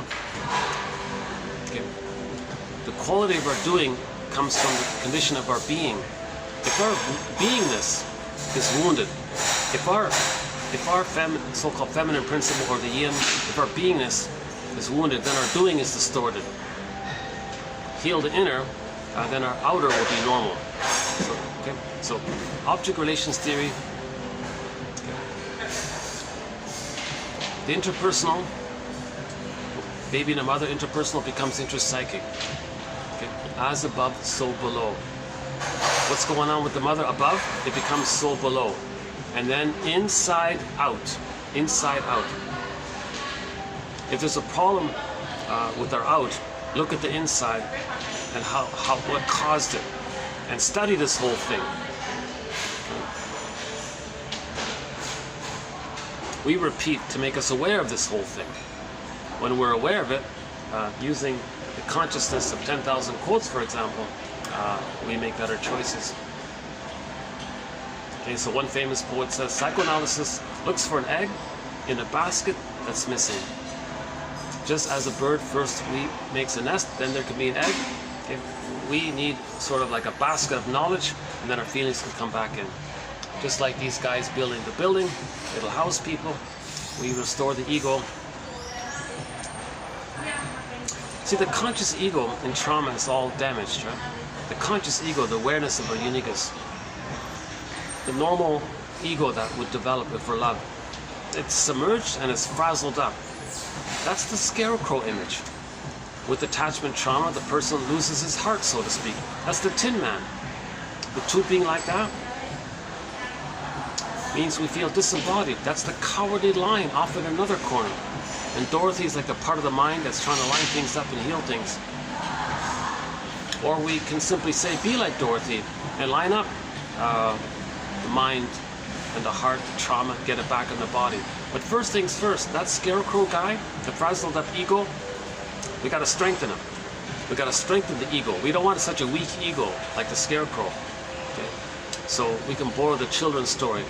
The hungry wolf was able to huff and puff and blow down the houses made out of straw and sticks or wood, but not the one made out of bricks. The house made out of bricks could hold the contents, and the wolf puffed away. He couldn't do it, right? He got exhausted and slanked away or whatever it was, right? That's a strong ego. So we need a strong ego. So first build the ego, then the contents, the residents could stay in the brick house, right? Because with the strong ego, you recognize that the hungry wolf is not real. The hungry wolf is just an image that you made in your brain to represent your unmet needs. That became greed and the feeling of rage around it, which you projected into an image of the hungry wolf. That's not a real. The mother was not a monster that wanted to eat the baby. It's just an image to describe, to represent our projected psychological inner traits, which we projected onto the image of the mother. That recognition of that, we need a strong ego. Then the wolf image disappears. You see? And now we feel more present with the strong ego. And when you have a strong ego, or a conscious ego, then you can recognize your uniqueness. You have your contents, your embodiment, right?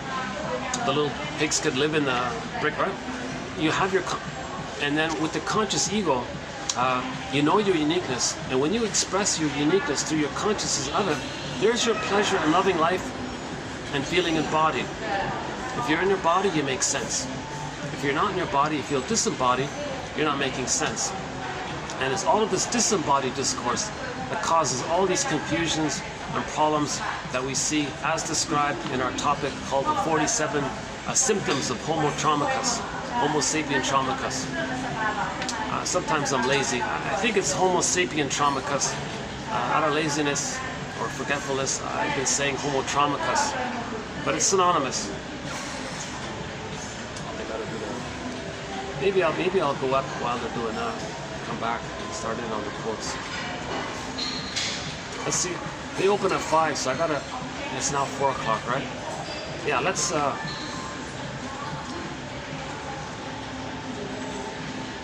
it's okay.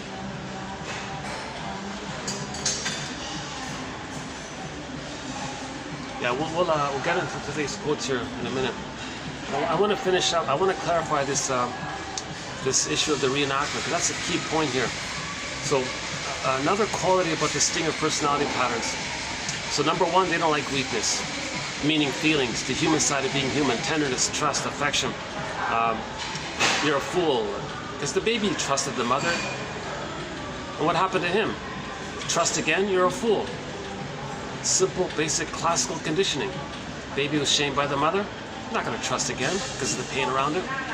So he's going to hate a lot of it. I try not to get anybody in the camera, but once in a while. All these young ladies are pretty tough. They can use those waxers, those rotating devices. What are they called? You get the buffers, the floor buffers. What are they called? Yeah, hi.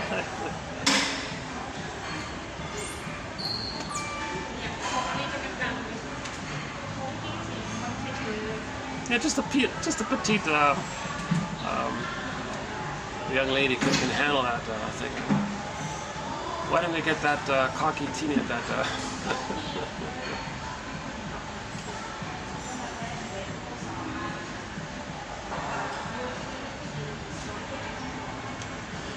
You know, they do seem this staff here. They seem like one big family. The way they interact and the way they get along with each other, it looks like one kind of, it does look like a surrogate family in a way.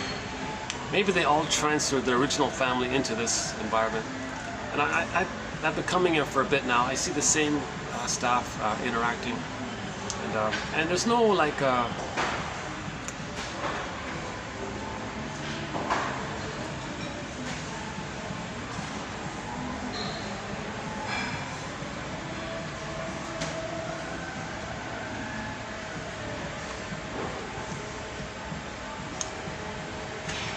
oh, they're finished. Oh, that's good. Sorry.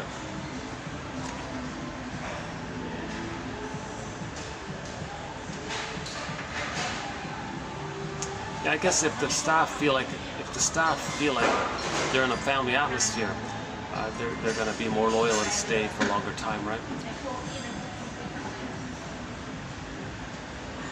But at some point, if too many emotions from the original family comes up and transferred into the present surrogate family, maybe that's too triggering, and they might have to leave, right? Somebody might leave because of that. Okay, let's not go there. Oh, look at that. All right, some nice clouds today. Showing up here, let's see.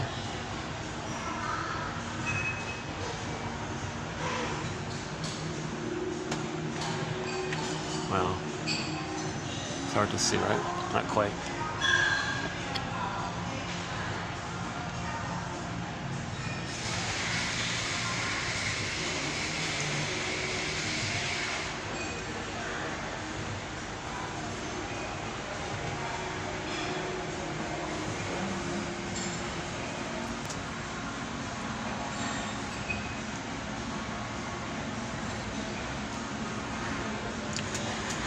So one of the, what I like about having a private room where I can bring in the speaker and the sound system is I could play songs that highlight certain points. So when we talk about distinctive personality patterns, one of the songs I would press the play button on is Get Over It. That's one of the things they would say, the stingers. Get over it. You got a feeling? Get over it. So in that song, it's about the protagonist in the song. It seems to me they were saying that the fictional character in the song, let's say, that when they were a baby, they were colicky, they were crying all the time. Mother freaked out and didn't know how to deal with it, and ended up saying, "Stop it, baby, get over it, get over it." Okay. He identified with the aggressor, and then says to anybody in his little world there, "You have feelings? Well, get over it, get over it." But the difference is, Jeanette Paris says, if that baby experienced emotional abuse, his physiology, the physiology is the same as if he was physically hurt. So when he identifies with the aggressor, in that song, he says he'll be physically abusive, although he was emotionally abusive. So the emotional violence he got, he offered physical violence to anybody who complains in that song. That's a perverse, disturbing song. But it does reveal something about distinctive personality patterns. I don't like that song at all. I never listened to it to get over it, right? But it does highlight this rage around what the mother did. And then the result is you identify with her and act like her onto others to communicate what the mother did to them. Okay, so when someone says something like that, they're saying that when they were a baby, mother told them to get over it. The negative things they're saying about others, that's like A, loyal to the mother, B, trying to save the mother, okay, C, having the connection to the mother, hoping to finally get her love. At the same time, you're angry at the mother by showing her up, by saying, "Look, everybody, this negative thing I'm saying to you, get over it. Well, look how bad my mother was. That's what you did to me. I'm showing my mother up by telling the world how badly he was treated by his mother, by treating others badly like that. He thinks he's showing up the mother. So Burglar thinks that's his sneaky way to express his anger at the mother, thinking he's showing her up by revealing what she did to him, by him doing what she did to him to others. So hurt people, the self-help slogan is hurt people because to communicate that they were hurt by the mother. Right? So that's that's one song. Another perverse song.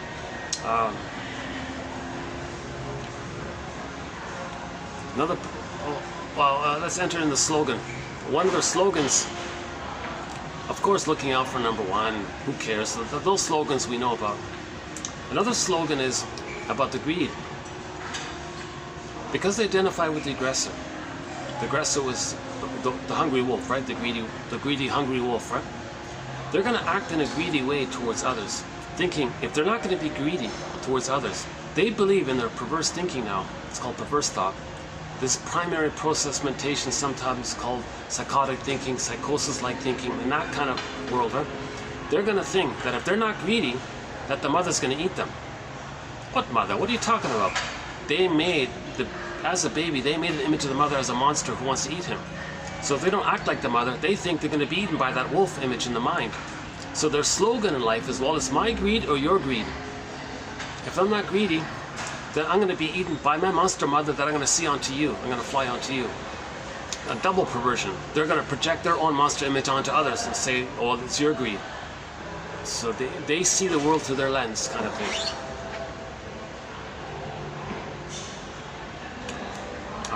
That's actually one of the official slogans of the Pillage and the Plunder. My greedy, it's on YouTube. The guy said it. Well, if we don't plunder and be greedy, then others will gobble us up. Nonsense. Not every baby is traumatized like that. And if we're aware of our trauma, we don't have to act like that. We can move the self-knowledge. We can start doing functional things with our self-knowledge. Oh, some kind of a. So I'm just looking at some kind of critter here. Okay. On the outside. Oh, I hope I finish before that band starts downstairs.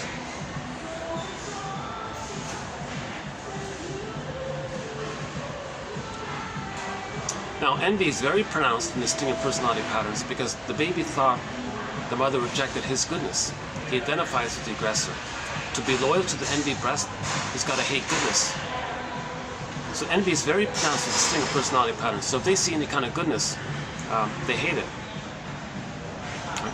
They want to see it damaged, and they feel safe and loyal to the mother who damaged their goodness. Right?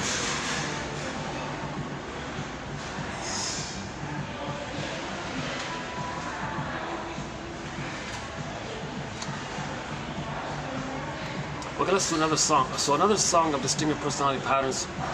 I always get a little triggered by this song. It's about the Schadenfreude. So the singers have the so-called emotional sadism, right? The Schadenfreude. So play the song. I really don't like this song, but it was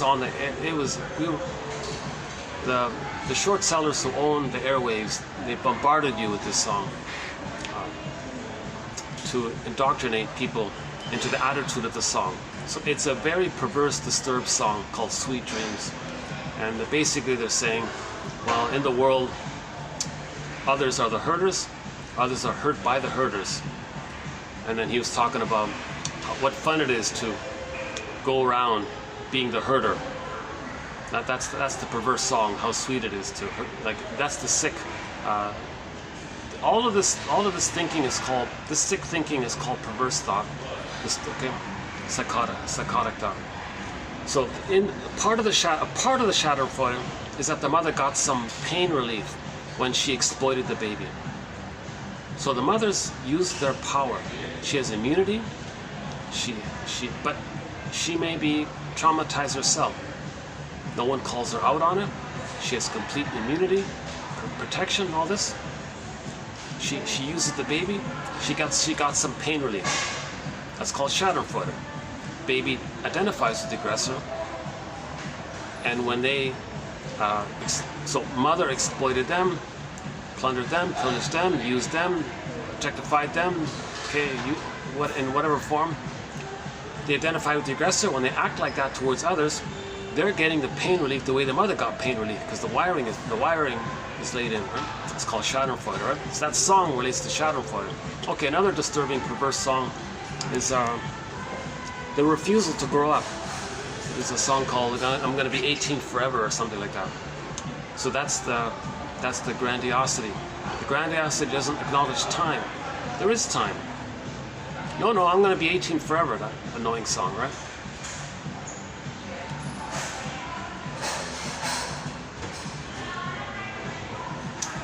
Okay, yeah, there's a couple other songs, but let's do the scapegoat hunger one.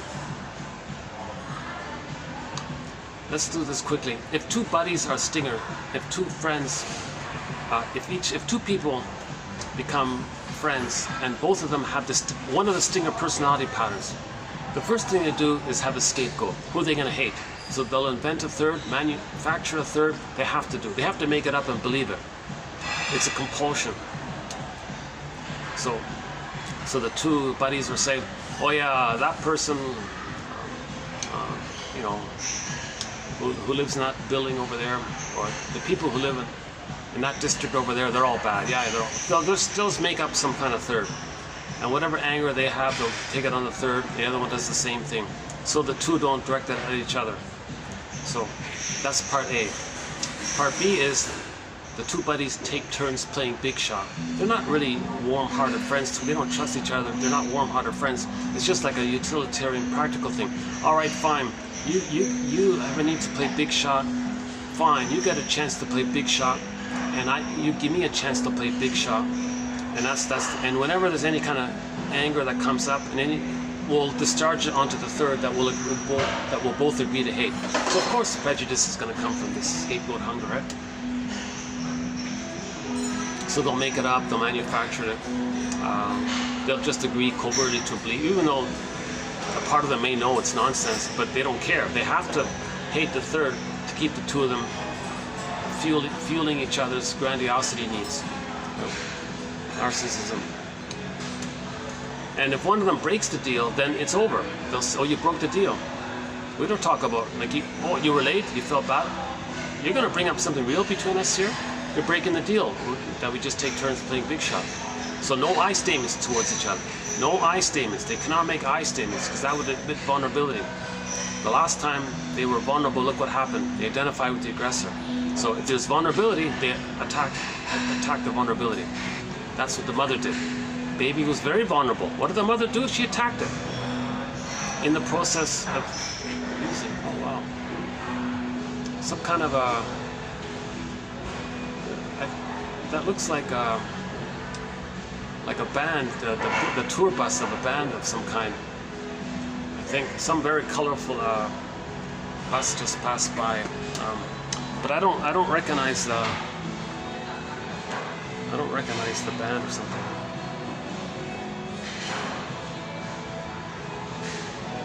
Oh, hang on. No. Oh, it's all in the local language. Huh? I thought I would look them up if I could recognize the band. Huh?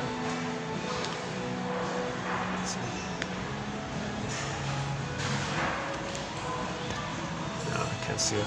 All right. Well, never mind.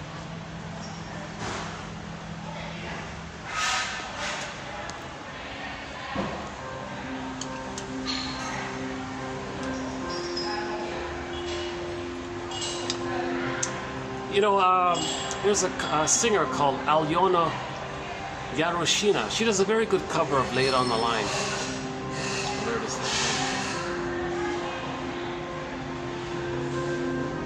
Okay, I'm gonna see if I can find out what band that was. I'm pretty sure that was a music band. Their tour bus.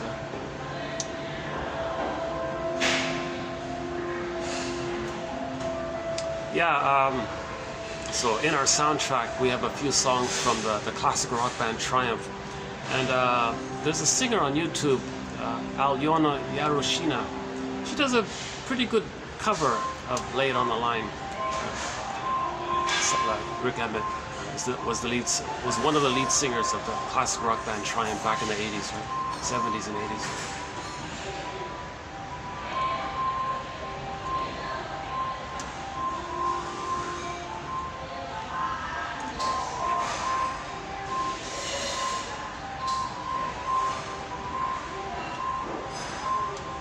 Okay, I mentioned already the double think that goes on in distinctive personality patterns.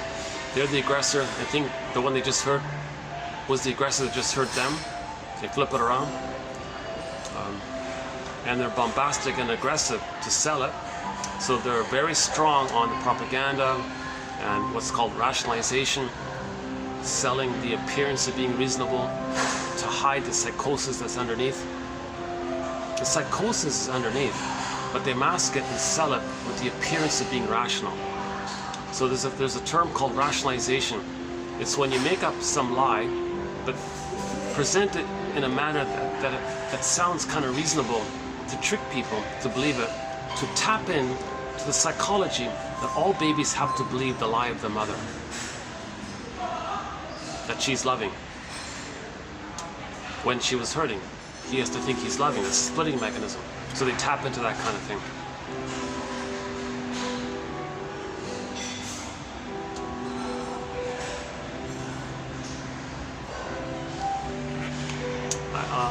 You know, there's one of the sky trains that passed by. One of the sky trains has no ad on it. I have this little mini fantasy that when that sky train passes by, I guess from this way, it says 1001 Windmills of the Mind, Psychoanalytic Psychotherapy's Greatest Hits. Buymeacoffee.com/psychoanalysis. Be your own soul doctor. Heal your... Yesterday I found a live mic I didn't know it was, so I tested it. So I want to promote 1001 Windmills of the Mind. This is an awesome collection of quotes. All you got to do is spend 10 minutes, and I'm confident there's a good chance you'll get a little click, like a little aha. Now, it takes time to convert intellectual knowing into emotional knowing. But first you need the emotional knowing. Okay, that's the yang, and you want to get it to the yin. The intellectual knowing is the yang. The emotional knowing is the yin. So we need both the yin and the yang.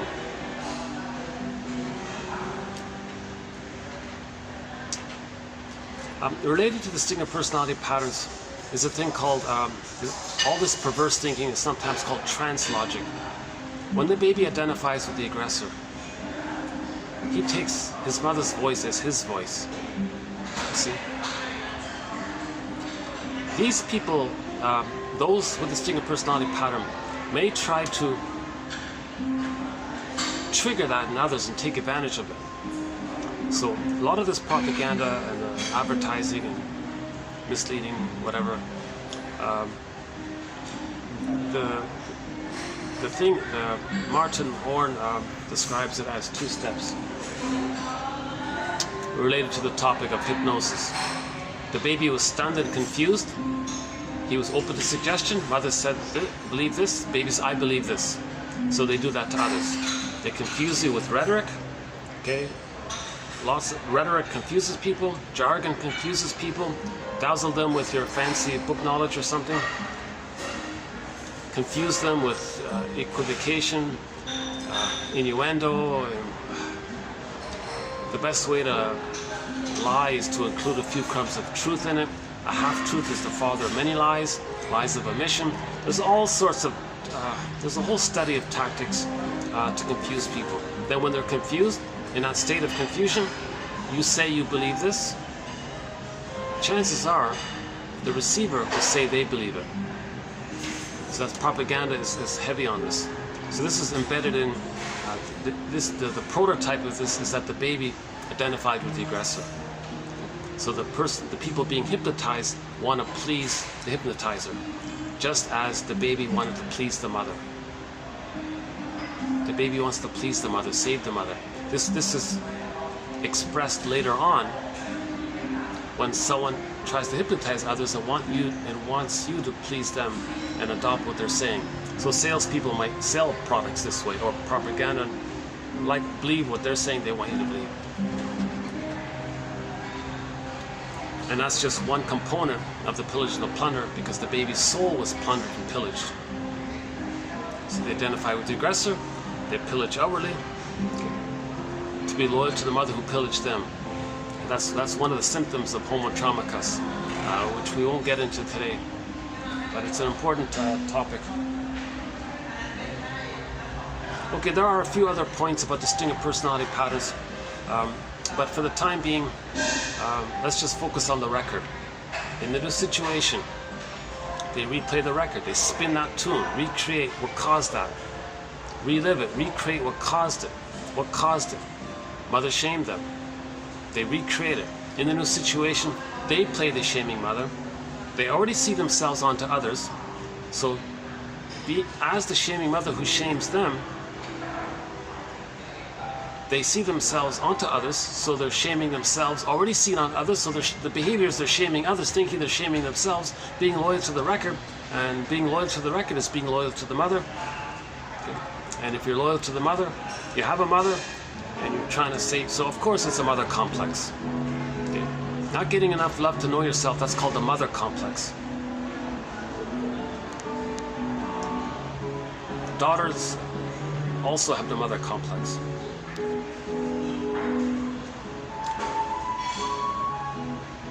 Hopefully this is not copyrighted. Oh my God, if at any time you notice a skip over in the video, it's because something was copyrighted and I had to trim it out.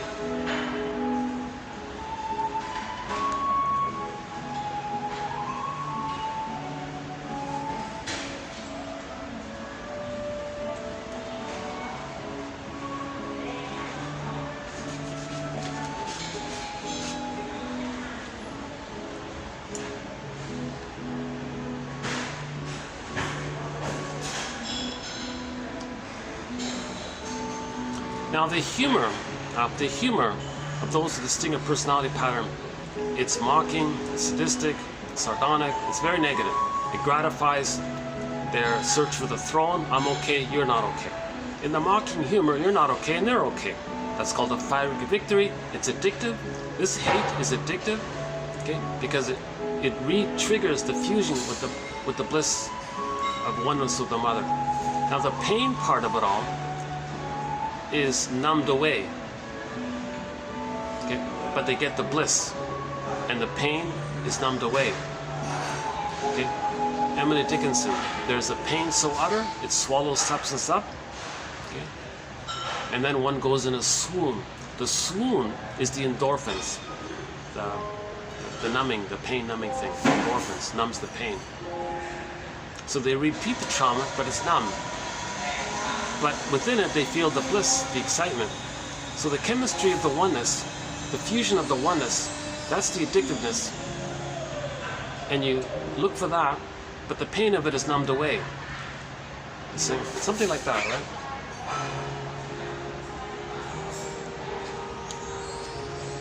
I didn't bring the quotes from yesterday, but if you look at the last video, 27-21, both in part 1 and part 2, read the point G by Christie. So if you know someone who has like a constant mocking, cynical, sardonic humor, that's coming from the stinger personality patterns. Now the stinger personality patterns enter Melanie Klein. The mind structure, she calls it the paranoid schizoid mode of experiencing. Okay, the either or, the paranoid schizoid. The mother's not a goddess or a demon, but they think like that in the imaginal world, right? And the mother, and the hungry wolf, that's the paranoid part. No, the mother doesn't want to eat the baby. So in the beginning, all babies may use the paranoid schizoid mode of experiencing. In normal development, if the mother is more loving and frustrating, the child gets to a place in his experience with the mother. Okay, he got love from his mother. He's okay, mother's okay. Now sometimes she misses it. Ouch. But wait a minute. He's angry at his mother, but still loves her. Maybe briefly hates her, but still loves her. So there's a complexity there. That's called the depressive position, where he can hold the two sides of the mother, that she's mostly loving, sometimes shaming. But luckily, if the love outweighs the shame, he can handle the ambivalence. So this is the third side of the coin that sees the two sides of the coin. This is the developmental process called the depressive position. Depressive because maybe, let's say the baby is angry at his mother. He'd feel badly because he's hurting the one he loves. So he'd feel badly. So it's depressive quality. But in the paranoid schizoid mode of experiencing, when he's biting the bad breast, that's a monster and that's not his mother. In other words, another way of saying it, when the 4-day-old baby or something is enraged and he's biting with his gums the nipple or something, he doesn't understand that he's hurting the mother. He doesn't recognize that he's hurting the mother. Okay. So in the paranoid schizoid mode of experience, they don't really care about other people's feelings. Empathy hasn't entered into the psychological picture. Empathy, or so-called mentalization, or self-reflection, etc., enters more in the psychological picture into the depressive position. So the depressive position is the jargon of the emotional development of the child. All babies begin in the paranoid schizoid position and they move into the depressive position. And then finally, I'm okay, you're okay, in normal development. I'm okay, you're okay. So it more or less parallels with what we've been saying.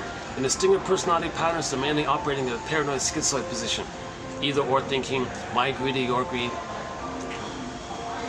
And then the who cares attitude. Because when the baby's angry at the mother, he doesn't care that he's hurting the mother. He didn't reach that place yet. So that's expressed with the who cares. Okay, let's back up a second. The original interpersonal with the mother lays down a blueprint. This blueprint reveals itself later on in their later on interactions. So in the later on interactions, the slogans like who cares, my greedy, your greed, that reveals this painful, convoluted intrapsychic structure. Now in this painful, convoluted intrapsychic structure, okay, the fusion is still there and it's split. You got split fusion. Part self idealized with part other who's a goddess, and it's split away to the demon mother, and you're shamed by, and you're unloved by that, and you deny the whole thing. Okay? But you are there, and you use tricks of the mind to not be aware of it. And you're projecting like crazy this whole Alice in Wonderland world, right? Now, because there's so much pain in there, in the last video, the quote about Alice in Wonderland, that's what that phrase means when the queen in the underworld said, yeah, verdict first, trial later. Because the emotion is the compulsion first, and then reason comes in later, right? So that it was emphasizing that the compulsion of the strong emotion is first. So we don't want babies traumatized. The movement towards healing, okay, the homo naturalis, is to stop, is to provide, is to give babies, to meet babies' needs. They need paradise for 4 to 5 months. When they start to hatch out, have a self-concept, and starting to practice with having an identity, it's called the separate individuation process, from 4 to 5 months to 18 months. They have motor skills. They still think they're little God, but now they're running around with these new powers. They're excited by these new powers, and at the same time, the world is theirs. So that's the world is my oyster phase. Okay, another song, by the way. If the child's traumatized during that time, if the mother rebuffs the baby, no, the world's not. Who do you think you are? It's the baby. That's what I don't like about that Danny Thomas show. There's constant references to corporal punishment and abusing the children. There's all these references to hitting the children. I can't stand it.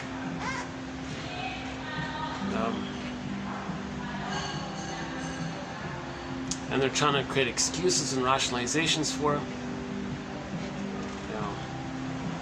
And that kid, that child actor, he had no father in real life. So the father, the surrogate father, the TV father, for 11 years, that TV father was kind of like the father for that kid. And when that show ended, he grew up with all this violence, emotional violence. The TV actor father shouting like crazy at him, like really aggressively, like the Honeymooners one and the Al Bundy one and the Archie Bunko, all these belligerent, aggressive. He was a little bit, not as over the top, belligerent, aggressive, but he was still kind of violent in his emotional tone. And that poor guy, I was thinking about that because on Wikipedia, his story was he absorbed all that violence from the shouting.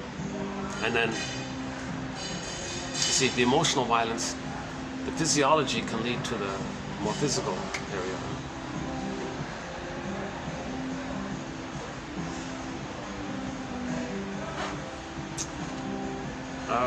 Hang on a second. Okay, let's hang on. Back up a second. Let's say the child is in the phase of the world is my oyster phase. Okay, now we can press the song button, the play button for the song. Everybody rules the world. Everybody wants to rule the world. Another obnoxious, annoying song we heard a gajillion times. No, not everybody wants to rule the world. Not every baby is traumatized before 18 months.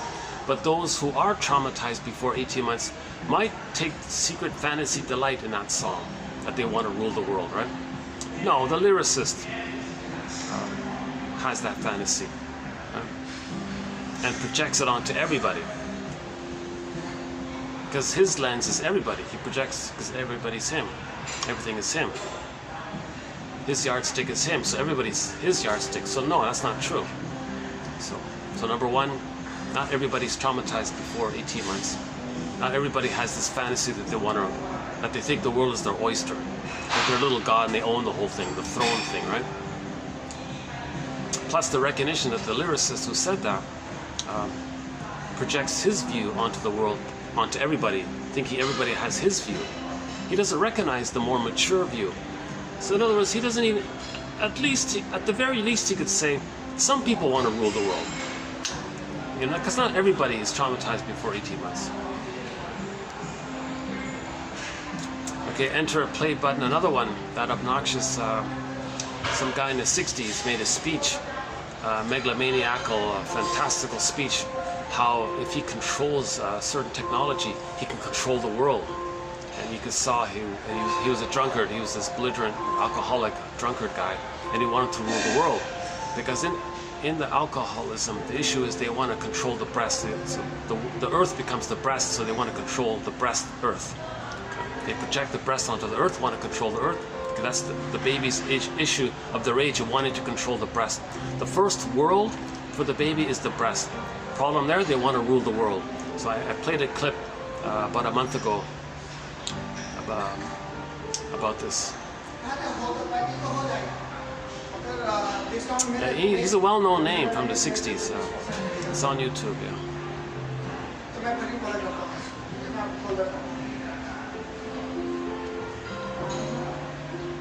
You know, it's funny. Today's a strange day. You know? This really is the first true day of the high peak season. I feel, yeah.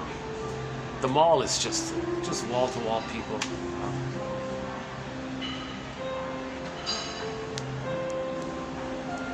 Yeah, the restaurants are all packed. Every seat is taken, kind of thing. Yeah. This is like the last semi-partial oasis. And this is not even the main tourist part.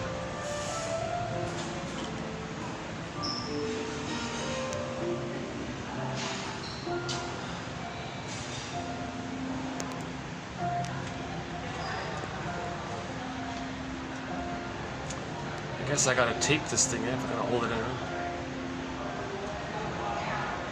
What if I just hold it like this? Does that work? So I gotta hold this while simultaneously holding the cord to make sure it stays in. How's the battery? Let's see. Oh, it's draining quickly. Yikes. Hold on a sec. Let me reset this thing. See, I got the cord attached to this thing. If I don't have this, the battery in the phone drains out too quickly. So if I reset it,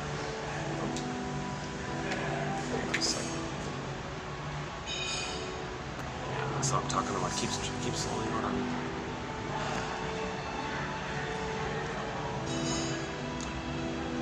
And don't judge this material, the contents of these quotes by my delivery. I haven't been analyzed.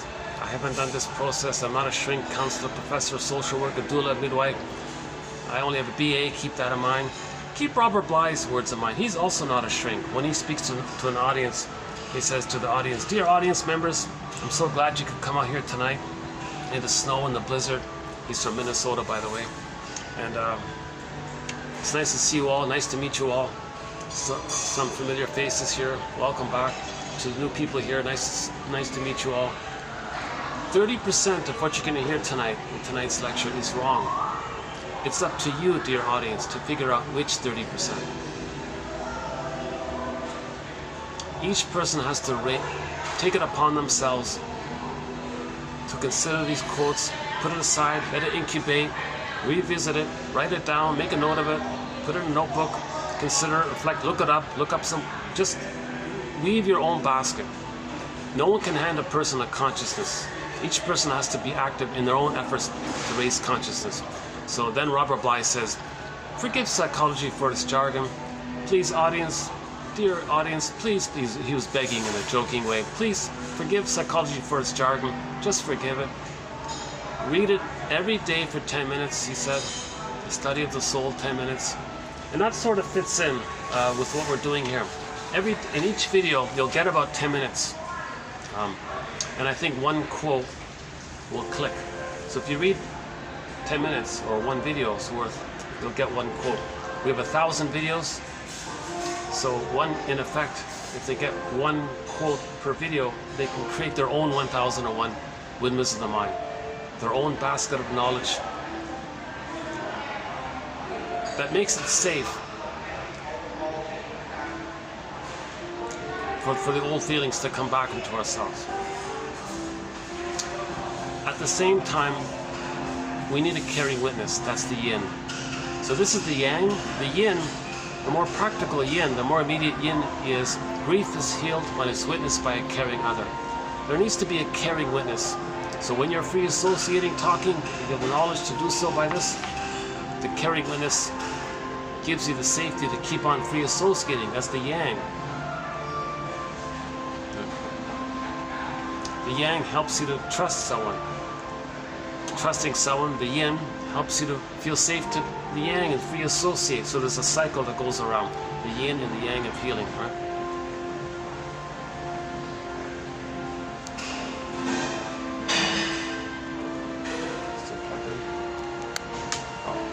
Oh, again? Hold on a second.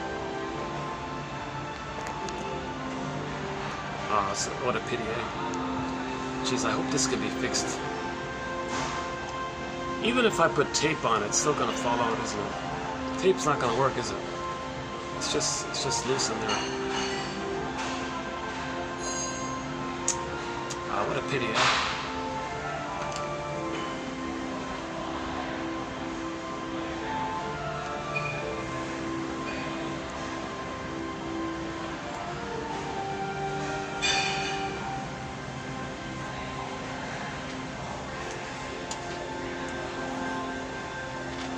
Okay, so we're talking about the humor of distinct personality patterns. Cynical, sarcastic, the wit, most wit, by the way, is from the stingers. It's just like intellectual version of it, right? The highbrow. Like they use the 10 PhDs, right? They use the fancy vocabulary, but they're still engaged in the perverse thinking. Right? Like that professor guy, Wilfred Lay was talking about, who would just, use the horn or use his car to cut people off and just to feel powerful. That's perverse.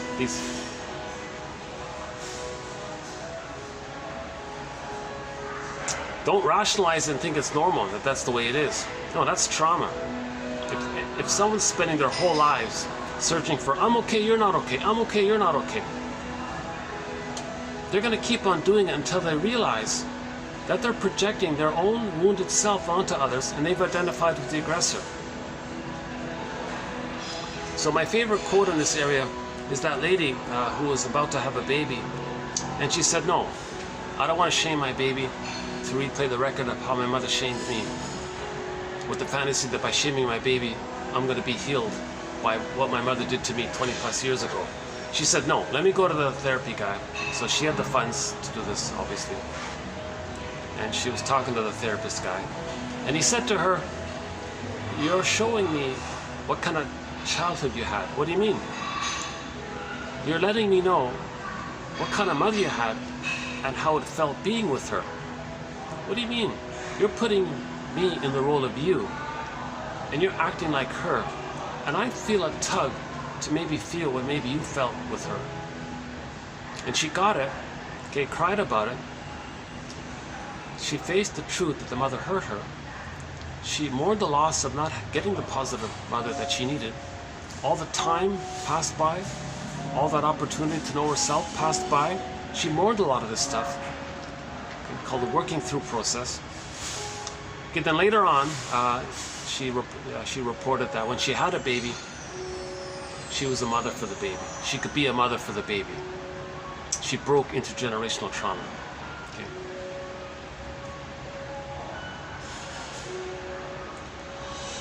She did, because had she not done that, then when she had the baby, she would see herself onto the baby. The record is mother shamed her. She plays the shaming mother, shaming herself, but she already sees herself onto the baby, so she's shaming the baby. She didn't need to do it because she did that whole thing with the therapist guy. The therapist guy made her conscious of it. The baby can't make the mother conscious of this, right? The baby can't say to the mother, Mother, what are you doing? Why are you shaming me? Oh, mother, are you trying to say that when you were a baby, you were shamed? Is that what you're communicating here? The baby can't do this, but the adult can. So she went to the adult first, and he helped her to be conscious of it. Then she didn't need to repeat it. She didn't need to transmit this intergenerational trauma, called the transmission of trauma. She didn't need to do this, the intergenerational transmission of trauma. She didn't need to do that anymore, right? That's an excellent quote. I think that's one of the best quotes about the healing journey, right? So the staging thing, this repetition compulsion is like a theater, treat it like a play almost, and observe yourself in the play. Observe the roles you're casting people, others in the play. Are you casting others in the role of your innocence, and are you playing the shaming mother and replaying the interaction in the nursery, or are you doing the more benign way? So let's do the other way. So that's the okay. So the stinger way, the more perverse way, is called two terms. It's called negative magic gesture, okay, and identification with the aggressor. So negative magic gesture means, really? You think shaming others is somehow going to heal what had happened to you back in the nursery? That's a negative, and it's a magical thinking gesture, like something like that, right? Berger says it this way. He says, hey, mother in the mind, I'm going to show you what you did to me. You see this innocent other outside? I'm going to see my original innocence onto them. I'm going to act like you. Watch this, mother in the mind. I'm just like you now. I'm going to show you what you did to me. I'm going to shame them. I'm going to shame them just how you shamed me. I want you to see it so you can feel mirrored, so you can feel loved by being mirrored. Did it work? Did you see it? Can you see it and create some kind of time machine, take us back? And having seen it, could you change your ways and give me the love that I needed originally because you saw it? Did it work? Did I give you the mirroring and validation that you needed? It's not going to work. It's called a negative magic gesture. Like a gesture, like you're doing something, like a magic thinking. It's like a magic gesture, similar to magic thinking, where if you think it or gesture it, you're going to get what you want. The magic gesture is they think if they imitate the mother, they're going to be healed from what happened. That's the magic gesture issue, right?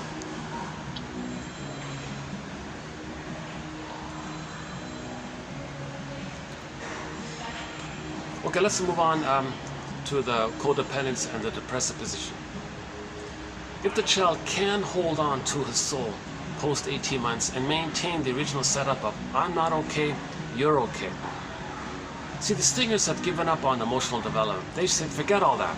They're just going to play into tell God and shame others and search for power and microaggressions and cut people off and get a reaction and feel one up and they're distressed. This perverse little micro things they're doing all the time, right? Wilfred Lay, I'm glad he talked about it because my surprise with Wilfred Lay, he said that even before there were cars, people were doing this with the buggy, with the horse and buggy thing. They were doing it. They would just charge at somebody walking on the dirt road in front of them, not in their way at all, but just wanted to get a reaction. I'm the power, I'm one up, you're one down. The perverse power junkie status of I'm okay, you're not okay. They can't see anything other than that. They can't say I'm okay, you're okay. They can't say I'm not okay, you're okay. They gotta say I'm okay, you're not okay.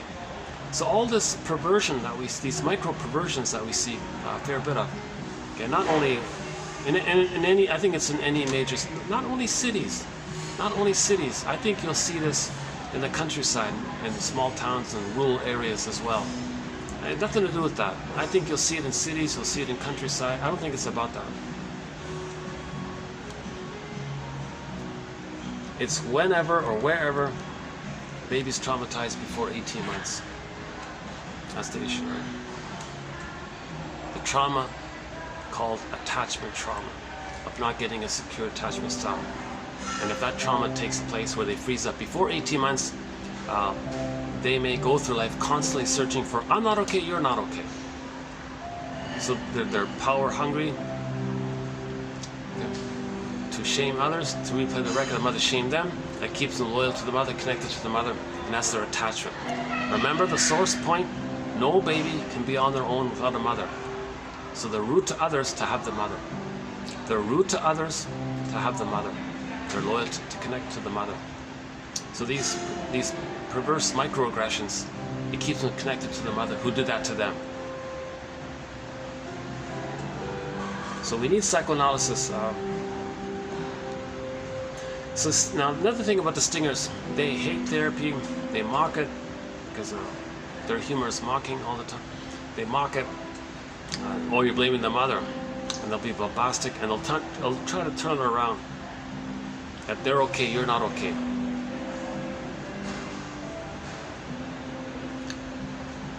Okay, enough about the stinger. So let's say the child maintains I'm not okay, you're okay post 18 months. Now the grandiosity is dissipated. They maintain the childlike I'm not okay, you're okay. But they're still on the developmental path moving towards I'm okay, you're okay. The psychological birth is I'm okay, you're okay. Anything other than I'm okay, you're okay is trauma. So the codependents and the pleasers and the clingers, they also have trauma. But they're frozen post 18 months before 36 months. So they're still in that childlike place of I'm not okay, you're okay. So they're pleasing others, caretaking others, trying to save others all the time, right? So they're more vulnerable, they're more accepting of their childlike state, so they're more visibly wounded and they show more emotion, their heart is on the sleeve. So you might see them more visibly emotional. The stingers will mock it, shame it. No, get over it, get over it.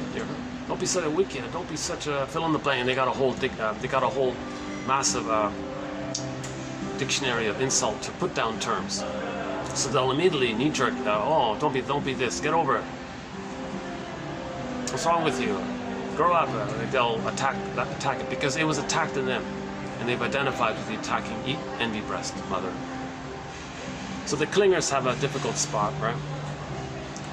They're still trying to look for the good mother. I'll save you, mother. So they transfer mother onto the world, meaning the other. I'll save you, other. I'll save everybody. And one theory is that a lot of shrinks and a lot of social workers and nurses and all that, people in the helping professions, they're still trying to save the mother, transferring the mother onto the world, saving the world, wanting to save the mother. So they're still in that mode. Now, when they replay the record at 45, in the new situation, they look at the record, oh, mother shamed me. When they replay the record, it's direct. They accept themselves. The rejecting mother, they'll see it onto others, believe that others are the rejecting mother, interact with others with the expectation that they are the rejecting mother. That puts a kind of pull or a pressure on the other person to ultimately reject them in a self-fulfilling prophecy. So the projector will goad them to reject them, prod them to reject them, give people impossible tests, be passive-aggressive maybe, being a little annoying and finally get them to reject them. They say, aha, they replay the record. So they're not hurting others, they're just causing others to reject them. So it's more benign like that. They're not hurting others. So they're not the stingers, they're the clingers. They're clinging to the rejecting mother. And they'll choose partners who will reject them. So ironically, the clingers might marry a stinger because the stingers will reject them. And the clingers will try to save the stinger. So if a clinger marries a stinger, stinger is thrilled to have somebody to reject. Clingers say, well, that's okay because I'm not okay, you're okay. Stinger says, well, of course I'm okay, you're not okay. The clingers will say, well, I'll save you, I'll be nice to you. Stingers have immense contempt for that, immense hatred for it, but they'll shame the clinger. Clinger says, well, that makes sense because I'm not okay, you're okay. So the clingers do a thing called sweet lemons.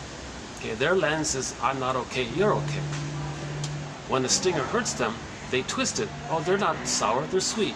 They lie to themselves to fit the lens of I'm not okay, you're okay. Stingers love it. Oh, you keep saying I'm so good. I keep thinking you're no good.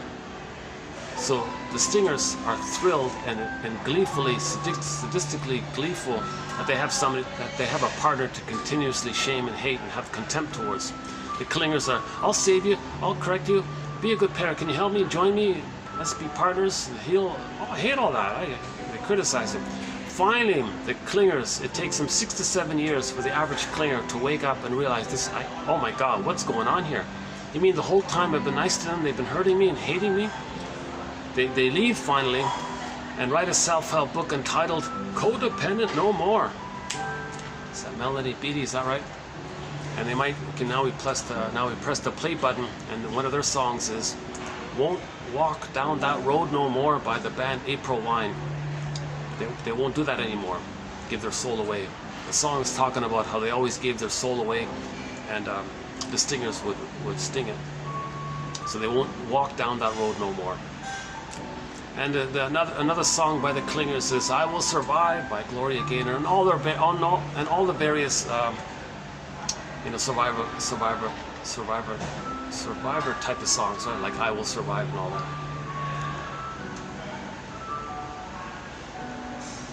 Now the Clingers, they might play a lot of songs. Oh, you're a heartbreaker. You're a mistreating heart. How could you be so cruel? Well, they chose the stinger for them to know how the mother treated them. Although they did get enough love to stay on the clinger place, they didn't get enough love to the psychological birth. So they were still hurt by their mother.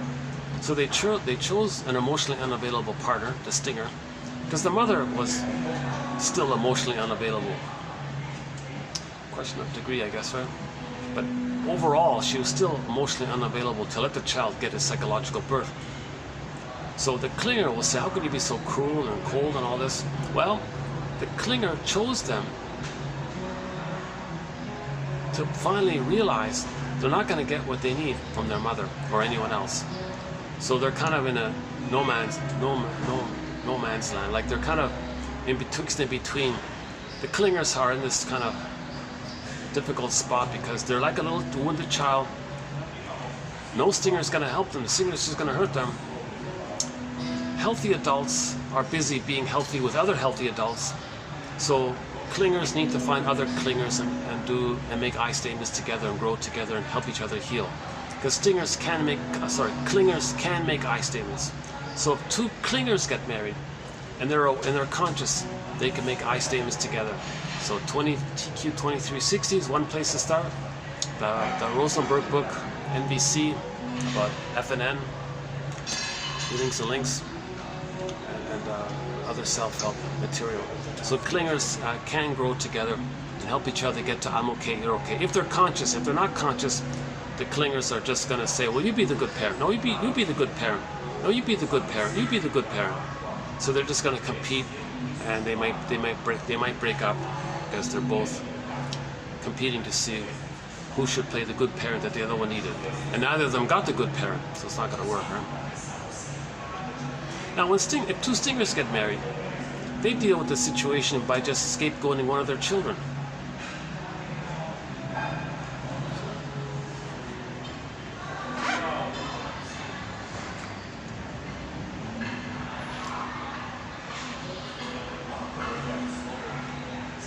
Now, the humor of the clingers is broader, it's more inclusive, it is more humanitarian, it is more in acknowledgement of our trauma and the complexity of things.